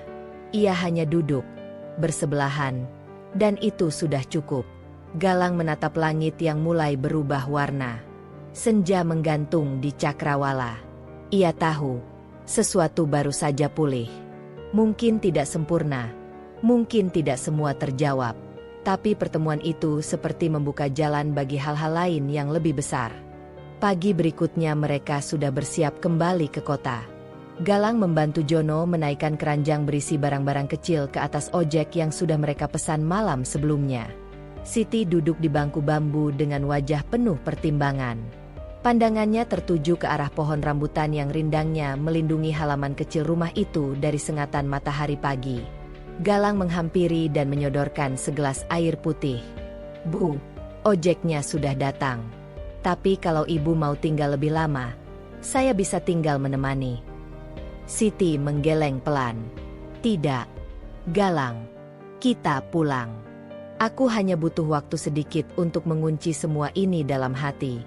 Bukan untuk dilupakan, tapi untuk diterima." Jono menghampiri. Tangannya menepuk bahu Siti lembut. "Kita bisa kembali kapan saja. Tempat ini tidak akan kemana-mana." Dalam perjalanan turun dari dusun, motor yang mereka tumpangi bergerak perlahan menuruni jalanan tanah yang licin setelah hujan malam tadi. Angin pagi menerpa wajah Galang, membawa aroma hutan dan suara burung-burung yang menyapa dari dahan tinggi. Sesekali ojek melintasi genangan air kecil, memercikan lumpur ke sisi jalan. Namun tak seorang pun mengeluh. Dia menjadi bahasa yang paling tepat untuk melindungi apa yang sedang tumbuh di dalam hati mereka masing-masing. Setiba di kota, suasana hiruk-pikuk langsung menyergap. Klakson kendaraan, pedagang kaki lima yang berteriak menawarkan dagangan, dan suara bising mesin seolah menghapus ketenangan yang baru mereka dapatkan. Namun Galang merasa lebih kuat. Seolah keheningan di desa itu telah memberinya tenaga baru untuk menghadapi kehidupan yang kembali riuh. Hari-hari berlalu dengan cepat. Jono kembali berjualan es krim seperti biasa, mendorong gerobak kecilnya dari satu gang ke gang lain. Siti mulai membuka kembali usaha kecil menjahit di rumah mereka. Galang membantu di antara waktu luangnya, menempelkan brosur kecil ke tiang-tiang listrik dan papan pengumuman. Suatu sore, saat Galang tengah duduk di emperan rumah sambil mencatat pesanan es krim, seorang pria parubaya berhenti di depan rumah. Ia membawa tas kulit usang dan mengenakan baju batik pudar. Wajahnya tak asing. Galang bangkit dan memandangnya penuh tanya. "Permisi, apa ini rumah Bu Siti?" tanya pria itu sopan. Galang mengangguk. "Betul. Ibu di dalam. Mau saya panggilkan?" Pria itu mengangguk. Senyum kecil muncul di wajahnya. "Tolong." "Ya." Siti muncul beberapa saat kemudian, dan seketika tubuhnya menegang. Matanya menatap pria itu dengan kaget dan ragu. Jono yang baru datang dari belakang segera memegang lengan Siti, memberikan kekuatan lewat sentuhan diamnya. Pria itu membuka tasnya dan mengeluarkan sebuah map coklat. "Maaf, saya tidak bermaksud mengusik. Nama saya Pak Wira. Saya pengacara keluarga Pak Darmawan. Sebelum beliau meninggal, beliau sempat meninggalkan surat wasiat. Dan surat ini untuk Anda." Tangannya gemetar saat menyerahkan map itu pada Siti. Ruangan seketika menjadi sunyi. Galang menutup pintu perlahan dan kembali duduk di luar, membiarkan mereka berbicara di dalam. Beberapa menit kemudian, Siti keluar dengan wajah yang sulit dibaca. Tangannya masih menggenggam map itu erat. Ia duduk di sebelah Galang tanpa bicara. Jono menyusul. Wajahnya juga penuh tanda tanya. "Ayahku meninggalkan sebagian tanahnya untukku," ucap Siti pelan. "Dan sebuah surat yang ia tulis sendiri." Galang memandang Siti tanpa berkata apa-apa. Ia tahu, lebih baik membiarkan Siti mengurai kalimatnya sendiri. Dia tahu semua. Tentang masa lalu, tentang kenapa ibu membawaku kabur. Dia tahu, tapi dia diam. Sampai akhir hidupnya, dia menyimpan semua itu dalam kesepian. Jono menunduk. Tangannya menggenggam jemari Siti. Mungkin itu caranya menebus. Kita tidak bisa tahu isi hati orang, tapi dia sudah memilih jalan yang menurutnya benar. Galang menatap langit yang mulai berubah warna. Di balik kabut sore, ada cahaya yang perlahan merayap masuk. Seperti harapan, yang meski tertutup mendung, tetap akan datang kalau cukup bersabar menunggu. Beberapa minggu setelah pertemuan itu, Siti memutuskan untuk pergi ke tanah warisan itu. Lokasinya tidak jauh dari kota, sebidang lahan luas yang sebagian masih berupa semak dan kebun liar. Ia berdiri di tengah lahan itu, memejamkan mata, membayangkan masa lalu yang mungkin bisa diperbaiki lewat tindakan-tindakan kecil hari ini. "Saya mau bangun rumah baca di sini," ucapnya saat mereka duduk di pinggir lahan, beralaskan tikar pandan. "Untuk anak-anak panti, anak-anak jalanan. Saya rasa, inilah yang bisa saya lakukan dengan warisan itu." Galang menatapnya dengan mata berkaca. "Saya akan bantu, Bu." Jono tertawa pelan. "Kita semua bantu." Sejak hari itu, setiap akhir pekan mereka datang ke lahan itu. Galang membersihkan semak, Jono membangun fondasi dengan bantuan tukang yang ia kenal, dan Siti mulai mengumpulkan buku dari sumbangan teman-teman lamanya. Tanpa terasa, sebuah bangunan sederhana mulai berdiri. Papan bertuliskan, "Rumah Cerita Kita," dipasang dengan hati-hati di depan gerbang kecilnya. Ketika rumah baca itu akhirnya dibuka, anak-anak mulai berdatangan. Ada yang datang dengan seragam sekolah yang lusuh, ada yang bahkan tak beralas kaki. Tapi semua datang dengan senyum. Galang menjadi semacam kakak bagi mereka. Ia mengajari membaca, menulis, bahkan mendongeng. Setiap kali ia melihat senyum mereka, hatinya terasa penuh. Dan di antara mereka, suatu hari, Dede, anak yang dulu ditemui Galang di pasar desa, datang bersama ibunya. Siti langsung mengenali mereka. Ibu Dede ternyata pindah ke kota untuk berobat, dan tak sengaja melihat pamflet kecil tentang rumah cerita kita. Hari itu, Galang bercerita tentang seorang anak panti yang cacat, tapi tidak pernah merasa kurang. Tentang bagaimana rasa peduli bisa mengubah hidup seseorang, bahkan dunia di sekitarnya. Anak-anak mendengarkan dengan mata berbinar, seolah cerita itu adalah mimpi mereka sendiri. Ketika hari mulai gelap, dan semua anak mulai pulang, Dede berlari menghampiri Galang. "Kak Galang, boleh aku jadi seperti kakak suatu hari nanti?" Galang berjongkok dan menatap mata Dede. "Kamu bahkan bisa jadi lebih baik dari kakak, Dede, karena kamu punya hati yang besar. Dan hati besar itu tak pernah cacat." Langit pagi berwarna kelabu. Kabut masih menggantung rendah di atas atap-atap rumah warga yang mulai sibuk dengan aktivitas hariannya. Di sudut gang sempit yang mengarah ke jalan besar, terdengar derit roda gerobak es krim yang lambat namun pasti. Jono, dengan topi lusuh dan jaket coklat tipisnya, terus mendorong gerobak tua yang semakin hari semakin berat, bukan karena muatannya, tapi karena usia yang tak lagi berpihak pada sendi-sendi tubuhnya. Namun ada sesuatu yang membuat langkahnya ringan pagi itu. Di balik usia dan kerut wajahnya, ada rasa percaya diri baru yang belum lama ini tumbuh sejak rumah cerita kita berdiri. Jono tidak pernah membayangkan dalam sisa hidupnya ia masih bisa melihat sesuatu yang benar-benar bermakna lahir dari tangannya, dari pengorbanan yang selama ini ia anggap hanya kecil. Galang, yang duduk di kursi roda di depan rumah dengan buku catatan di pangkuannya, melambai begitu melihat Jono melintas. "Pak Jono, jangan lupa lewat sekolah dasar. Kemarin ada ibu guru titip pesan. Katanya anak-anak sedang menunggu es krim rasa mangga," teriak Galang sambil tersenyum. Jono tertawa kecil. "Siap, bos. Kalau si mangga habis, saya pulang lewat sini buat ngisi ulang. Jangan lupa bawa brosur lagi, ya." Sekolahnya belum punya cukup selebaran buat dibagi ke kelas bawah, tambah Galang sambil mencatat sesuatu di buku kecilnya. Di dalam rumah, Siti tengah menyortir tumpukan buku donasi yang baru tiba pagi itu. Sebagian besar masih dalam kondisi baik, walau beberapa sudah menguning di tepi dan berdebu. Ia menyeka satu persatu dengan lap basah, menuliskan nama penyumbang di bagian dalam cover, lalu menaruhnya rapi di rak kecil yang dibangun Jono dari sisa kayu. Galang masuk ke dalam dan menyerahkan catatan pesanan yang ditulisnya sejak subuh. "Ibu, ini daftar tambahan dari RW sebelah. Katanya mereka tertarik buat kerja sama-sama rumah baca. Mereka mau bikin program belajar sore buat anak-anak yang orang tuanya sibuk kerja." Siti berhenti menyeka buku dan menatap Galang. Matanya berbinar. "Itu luar biasa, Lang. Coba nanti ibu kontak Bu Lestari yang aktif di PKK. Kita bisa ajak dia buat jadi penghubung. Tapi kamu yang tetap koordinasi utama, ya?" Galang mengangguk, lalu duduk di samping rak buku yang belum tersusun. Tangannya ikut menyeka dengan hati-hati. Hari itu berlalu dengan penuh kegiatan. Anak-anak berdatangan sejak jam 10 pagi.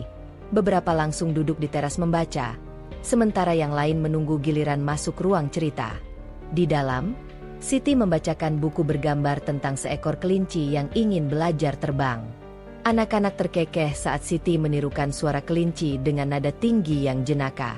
Galang duduk di belakang ruangan, memperhatikan satu persatu wajah anak-anak itu. Dede duduk di barisan depan, menatap halaman buku dengan penuh perhatian.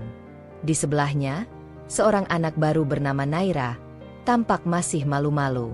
Ia baru datang 2 hari lalu, dibawa oleh neneknya yang menjadi pengasuh tunggal.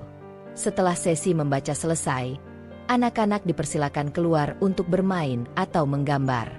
Galang menggulung matras, sementara Siti membereskan buku-buku cerita.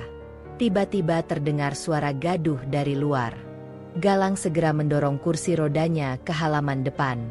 2 anak laki-laki tampak bertengkar hebat di bawah pohon jambu.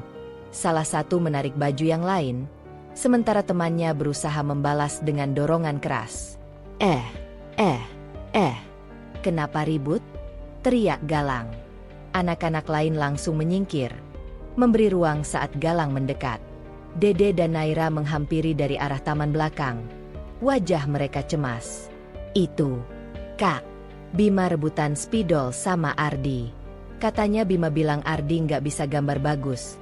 Terus Ardi marah. Jelas Dede cepat. Galang menatap keduanya yang kini menunduk. Nafas masih memburu. Ia menarik napas dalam, lalu berkata, "Kalau cuma karena spidol, kenapa jadi saling menyakiti?" Bima menunduk. Suaranya nyaris tak terdengar. "Aku cuma kesel, Kak. Ardi bilang gambarku jelek." Ardi membela diri. "Aku nggak bilang gitu. Aku cuma bilang spidolnya dicoret-coret. Jadi rusak." Galang menatap mereka bergantian. "Kalian tahu apa yang membuat sebuah gambar itu indah? Bukan warnanya. Bukan kertasnya. Tapi hati orang yang menggambar." Ia mengambil spidol yang jatuh di tanah, lalu mengarahkan kursinya ke papan gambar kecil di pinggir taman. Dengan tangan kirinya yang masih lemah karena kecelakaan masa lalu, Galang menggambar garis lurus, goyang sedikit, lalu menambahkan beberapa lengkung sederhana. "Ini gambar jelek, tapi aku menggambarnya dengan tulus. Dan itu cukup buat membuat orang lain tersenyum." Anak-anak mengangguk pelan. Ardi dan Bima saling menatap sebentar, lalu tanpa kata saling melempar senyum canggung. Mereka lalu duduk kembali di bangku panjang di bawah pohon. Kali ini berdampingan. Galang menoleh ke arah Naira yang sejak tadi berdiri diam. "Naira, kamu suka menggambar juga, kan?" Gadis kecil itu mengangguk pelan. "Tapi aku nggak jago." "Yang penting bukan jago, tapi mau mencoba," jawab Galang. "Mau duduk bareng kakak nanti sore? Kita coba gambar bareng." Naira mengangguk lagi, kali ini dengan senyum kecil yang belum pernah Galang lihat sebelumnya sejak gadis itu datang. Menjelang senja, langit berwarna jingga. Angin menggeser ranting-ranting pohon jambu, dan aroma tanah lembab tercium dari sisi taman. Anak-anak mulai dijemput. Satu persatu. Siti membagikan sisa roti kering dari dapur untuk dibawa pulang. Setelah semuanya pergi, Jono kembali dengan wajah lelah namun senang. "Hari ini rame. Es krim habis sebelum asyar," katanya sambil mengelap keringat. "Dan tadi guru SD itu minta Galang mampir minggu depan buat bercerita di sana." Galang tertawa kecil. "Saya baru tahu, orang cacat disuruh cerita keliling." Siti menatapnya dengan lembut. "Karena mereka tidak melihat cacatnya, Lang. Mereka melihat hatimu." Langit pagi dipenuhi suara kicauan burung dan semilir angin lembut yang menyusup melalui celah-celah jendela rumah kecil yang telah mereka rawat bersama. Galang terbangun lebih awal dari biasanya. Tubuhnya masih terasa berat, namun pikirannya sudah sibuk mengatur banyak hal. Hari ini, ia dan Siti akan bertemu dengan pengurus koperasi setempat yang tertarik membantu rumah cerita kita. Mereka membutuhkan lebih banyak buku, alat peraga, dan dana untuk memperluas ruang baca yang kini terasa sesak karena pengunjung yang terus bertambah. Di meja makan, Siti tengah menghangatkan air untuk teh jahe. Aroma rempah itu menyebar pelan dan memberikan ketenangan. "Lang, kamu yakin kuat ikut pertemuan pagi ini?" tanya Siti sambil menuangkan air panas ke dalam 2 cangkir bening.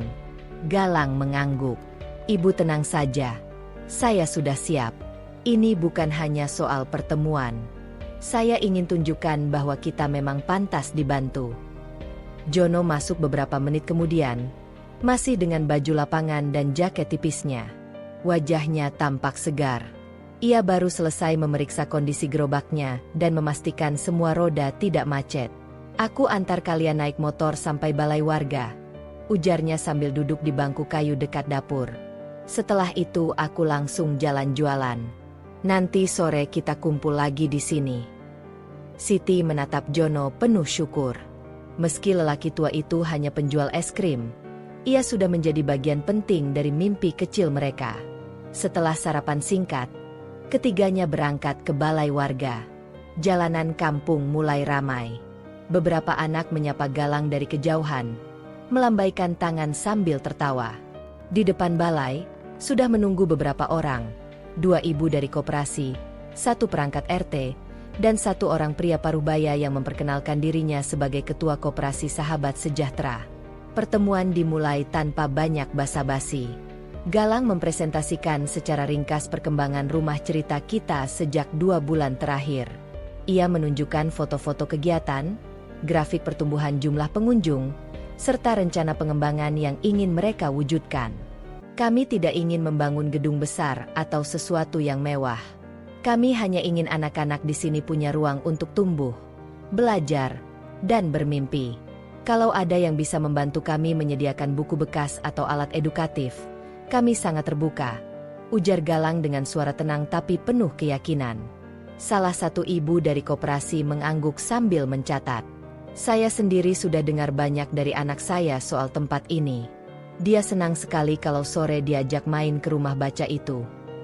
Ketua koperasi membuka map coklat dan menyerahkan sebuah dokumen. Kami ingin mulai dari hal sederhana. Kami bantu dengan pengadaan 2 rak buku besar, 10 paket alat menggambar, dan langganan majalah anak selama setahun. Siti memandang Galang. Air matanya hampir menetes. Bukan karena jumlah bantuan itu, tapi karena kepercayaan yang mulai datang tanpa mereka minta-minta. Terima kasih banyak, Pak.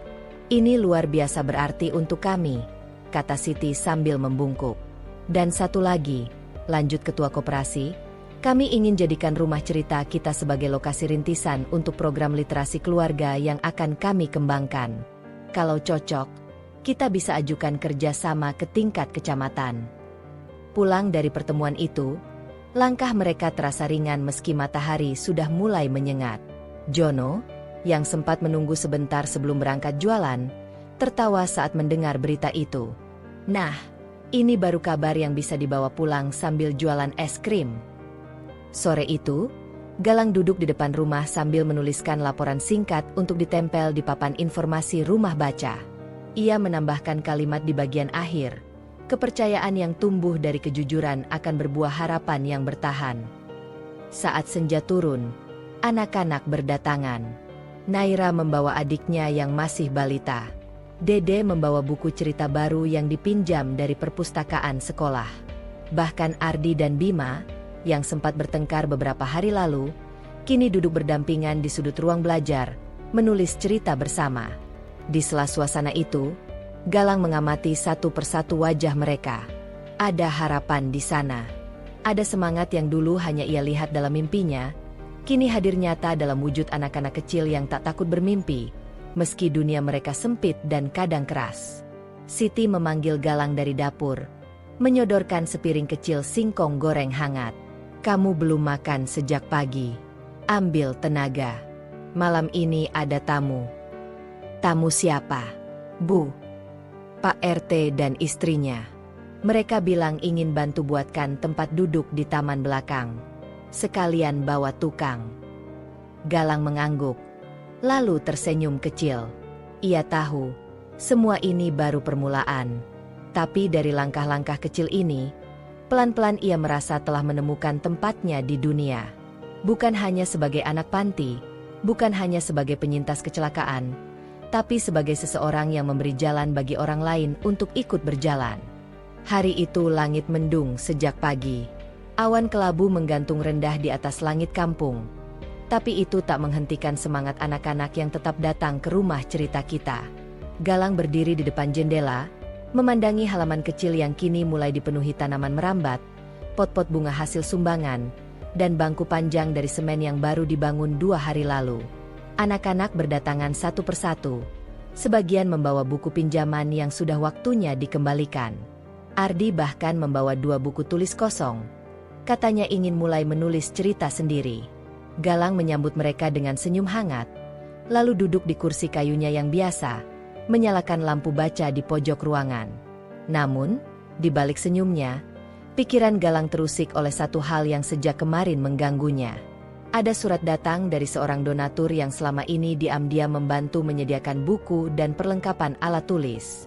Surat itu hanya terdiri dari 3 paragraf, tapi isinya membuat Galang gelisah. Donatur tersebut, yang selama ini hanya dikenali dengan inisial FA, berencana datang langsung ke rumah cerita kita hari ini. FA menulis bahwa ia ingin melihat sendiri apa yang telah dibangun, dan jika memungkinkan, ingin bertemu dengan anak-anak yang selama ini menerima manfaat. Tidak ada nada ancaman atau tekanan, tapi Galang merasa gugup. Ia belum pernah bertemu langsung dengan siapapun dari pihak luar yang punya kekuatan seperti itu. Takut mengecewakan, atau lebih buruk, kehilangan kepercayaan.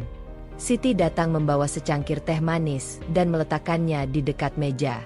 Tenang saja, Lang. Kalau orang itu benar-benar peduli, dia pasti datang dengan niat baik. Kamu hanya perlu jadi diri sendiri. Entahlah, Bu. Saya takut kalau ternyata dia kecewa lihat keadaan kita. Kecewa kenapa? Ini semua sudah jauh dari apa yang kita miliki setahun lalu. Dulu cuma lapangan kosong dan lemari rusak. Sekarang lihat, ada buku, ada anak-anak yang semangat datang, dan ada harapan. Itu lebih dari cukup untuk membuat siapapun bangga. Galang diam. Ia tahu Ibu Siti benar. Tapi rasa cemas itu tetap tidak mau hilang. Menjelang tengah hari, langit mulai gerimis. Hujan ringan turun perlahan-lahan, mengalir di sela-sela genteng dan membasahi rerumputan. Anak-anak mulai bubar satu persatu setelah kegiatan menggambar selesai. Tinggal Naira dan Dede yang masih bertahan di ruang baca, membantu merapikan buku dan menyapu lantai. Tiba-tiba terdengar suara motor berhenti di depan gerbang. Galang menoleh. Seorang laki-laki berjas hujan turun dari sepeda motornya. Ia tinggi, berkacamata, dan membawa tas ransel besar berwarna hitam. Ia melangkah ke arah rumah baca sambil membuka helmnya. "Permisi, saya Fadli. Saya yang kirim surat minggu lalu," katanya sambil tersenyum sopan. Galang berdiri dan menyalaminya. "Saya Galang. Terima kasih sudah datang." Fadli mengangguk pelan sambil melihat-lihat sekeliling ruangan. Pandangannya mengamati rak buku yang penuh sesak, lemari yang dicat ulang, hingga papan informasi di dinding yang tertulis dengan tulisan tangan anak-anak. "Saya kira tempat ini akan seperti perpustakaan tua, tapi ternyata lebih hidup dari yang saya bayangkan." Siti datang menyuguhkan teh dan sedikit kue basah, lalu mundur ke dapur tanpa banyak bicara. Galang mempersilakan Fadli duduk di bangku panjang dekat jendela. Hujan masih turun di luar, lebih deras dari sebelumnya. Fadli membuka tasnya dan mengeluarkan dua buku besar, masing-masing berjudul Menanam Harapan dan Anak-anak Perubahan. "Ini dua buku saya. Saya penulis. Sudah bertahun-tahun saya menulis tentang komunitas kecil, orang-orang pinggiran, dan pendidikan alternatif. Tapi baru kali ini saya ingin datang langsung ke tempat yang saya bantu, karena saya merasa tempat ini punya sesuatu yang lain."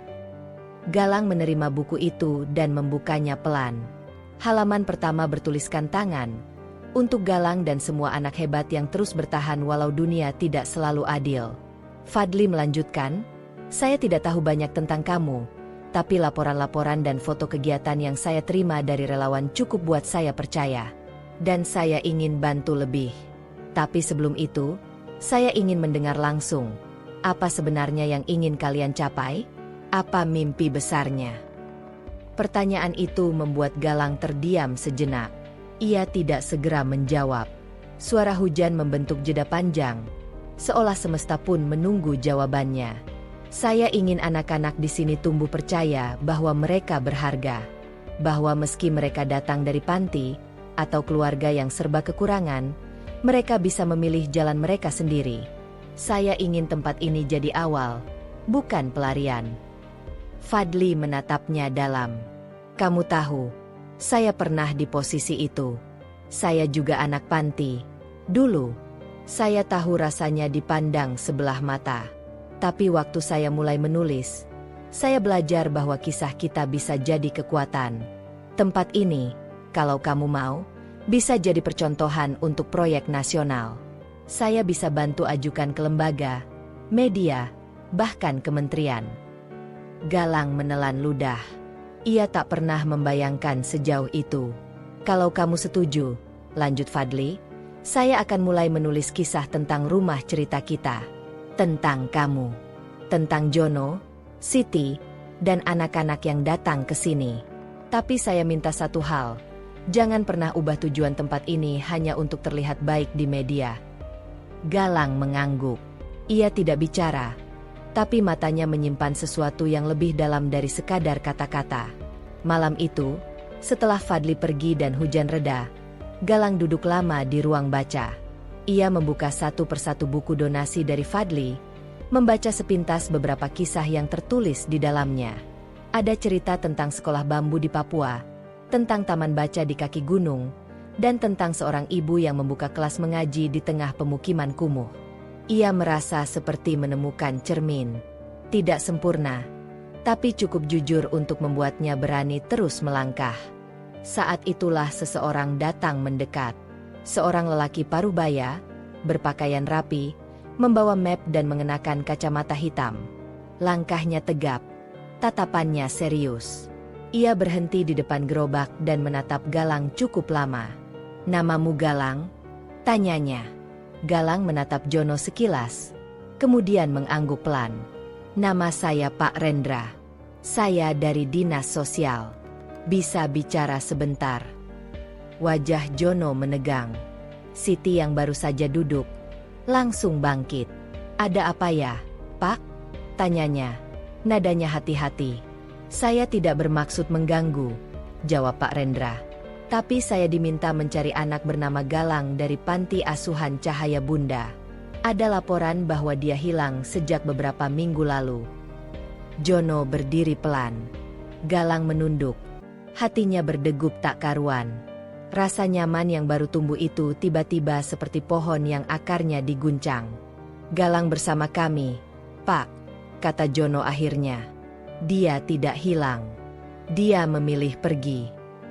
Pak Rendra mengangguk, tidak menunjukkan ekspresi marah atau terkejut. "Saya mengerti, tapi kami punya tanggung jawab. Apakah Galang bersedia ikut saya sebentar? Hanya untuk memastikan data dan kondisinya. Tidak akan dipaksa kembali." Galang menatap Siti. Perempuan itu menggenggam tangannya, lalu mengangguk pelan. "Aku ikut," kata Galang lirih. Pak Rendra mengangguk, lalu membuka map dan menunjukkan selembar surat. "Ini hanya form pengecekan data. Tidak ada yang perlu dikhawatirkan."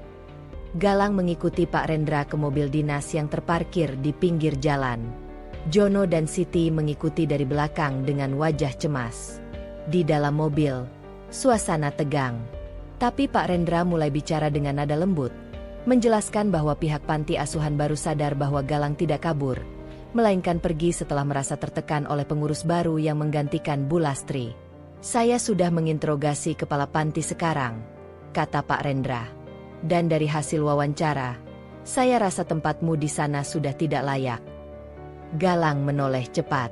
"Kami sedang mempertimbangkan dua pilihan, memindahkanmu ke panti yang lebih baik, atau kalau kamu bersedia dan ada wali, kamu bisa diasuh oleh pihak keluarga atau orang yang bertanggung jawab." Galang terdiam. Ia tahu, pilihan itu bisa membuka pintu baru. Tapi apakah ia benar-benar berani melangkah ke arah itu? Langit pagi menyapa dengan sinar lembut yang menembus sela-sela pepohonan di halaman panti. Udara sejuk mengalir masuk lewat jendela kamar Galang yang terbuka sebagian. Ia masih tertidur dengan posisi miring. Kedua tangan memeluk bantal tipis yang mulai lapuk. Wajahnya tampak damai, tak seperti malam-malam sebelumnya yang kerap diliputi cemas dan mimpi buruk. Suara ayam berkokok dari kejauhan membangunkannya perlahan. Galang mengedipkan mata beberapa kali, mencoba membiasakan diri dengan cahaya yang masuk ke kamarnya. Rasa letih dari perjalanan ke Jakarta masih melekat di tubuhnya, tetapi pagi ini ada sesuatu yang berbeda. Entah karena bau harum dari dapur panti yang menyusup ke kamarnya, atau karena hatinya yang terasa lebih ringan. Ia duduk di tepi ranjang, memandangi kaki kanannya yang kecil dan lemah. Bekas rasa minder yang dulu kerap menghantuinya terasa mulai menghilang. Ia mengingat percakapannya dengan Pak Jono dan Bu Siti malam sebelum mereka kembali dari Jakarta. Percakapan yang membuka banyak harapan. "Galang, kamu sudah seperti anak kami sendiri," kata Bu Siti dengan mata berkaca-kaca, menggenggam tangan Galang dengan erat. Apapun yang terjadi nanti, kami akan tetap di sampingmu. Kata-kata itu terus terngiang di telinganya, menenangkan sekaligus membangkitkan semangat baru. Galang menarik napas panjang, lalu bangkit perlahan dari tempat tidur, menyesuaikan diri dengan tongkat kayu yang sudah jadi bagian dari hidupnya. Di luar kamar, suasana panti sudah mulai hidup. Anak-anak kecil berlarian di halaman, beberapa di antaranya membawa ember kecil berisi air untuk menyiram tanaman. Bu Ratmi, pengurus panti yang paling tua, sedang menyapu halaman sambil sesekali menegur anak-anak yang bermain terlalu dekat dengan kolam ikan. Galang berjalan pelan ke arah dapur, mengikuti aroma nasi goreng yang menggoda. Di sana, ia mendapati Pak Jono sedang duduk di bangku kayu dekat jendela, memandangi Tungku dengan wajah penuh senyum. Di depannya, Bu Siti tengah sibuk mengaduk nasi di wajan besar. Uap panas mengepul, menciptakan suasana hangat yang akrab. "Kau bangun juga, Galang?" sapa Pak Jono sambil melambaikan tangan. "Sini duduk. Sarapan dulu. Kita punya banyak hal yang harus dibicarakan hari ini." Galang tersenyum dan menghampiri mereka. Ia duduk di samping Pak Jono, mengambil piring kosong dan menunggu Bu Siti menyajikan nasi goreng. Wajahnya tampak cerah, lebih segar dibanding hari-hari sebelumnya. "Apa rencana hari ini, Pak?" tanyanya sambil menerima piring dari Bu Siti. Pak Jono mengusap jenggotnya pelan. "Kita akan mulai sesuatu yang baru, Galang. Kamu, aku, dan Bu Siti. Tapi ini bukan sekadar usaha es krim biasa. Aku ingin membangun tempat khusus di sini, di panti ini. Tempat di mana anak-anak bisa belajar, membuat es krim sendiri, dan menjualnya. Tempat di mana kamu bisa jadi penggeraknya." Galang menghentikan kunyahannya, menatap Pak Jono dengan campuran heran dan haru. "Di sini, Pak? Maksudnya, usaha di halaman panti?"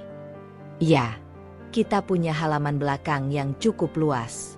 Kita bisa bangun dapur kecil, etalase sederhana, dan dari situ, anak-anak bisa belajar banyak. Kamu bisa bantu mengatur, mengajarkan mereka soal rasa, soal kebersihan, soal kejujuran. Kita mulai dari kecil, tapi aku yakin ini akan jadi besar." Bu Siti mengangguk sambil tersenyum. "Kami juga akan tinggal lebih lama di sini. Kami sudah bicara dengan Bu Ratmi. Kami akan bantu mengurus panti, sambil mengembangkan usaha ini." Galang memandang mereka bergantian. Air matanya nyaris tumpah. Namun ia cepat-cepat menunduk, menyuapkan lagi nasi goreng ke mulutnya. Dalam hatinya, ada rasa bahagia yang tak mampu diungkapkan dengan kata. Setelah sarapan, mereka bertiga berjalan ke halaman belakang panti. Di sana, tanah yang dulu penuh semak belukar kini sudah dibersihkan oleh anak-anak panti yang antusias. Sebuah papan kayu dipasang di tengah-tengah, bertuliskan, "Rumah es krim Galang, dari anak untuk anak." Galang berdiri mematung di depan papan itu, merasa seperti tengah bermimpi. Ia menyentuh tulisannya perlahan, seakan ingin memastikan bahwa ini bukan ilusi. Ia menoleh ke arah Pak Jono yang berdiri di sampingnya. "Apa ini benar-benar milik kita, Pak?" "Bukan hanya milik kita, Galang," jawab Pak Jono, menepuk pundaknya lembut. "Ini milik semua anak di panti ini. Tapi kamu yang memulainya, dan kamu yang akan memimpinnya."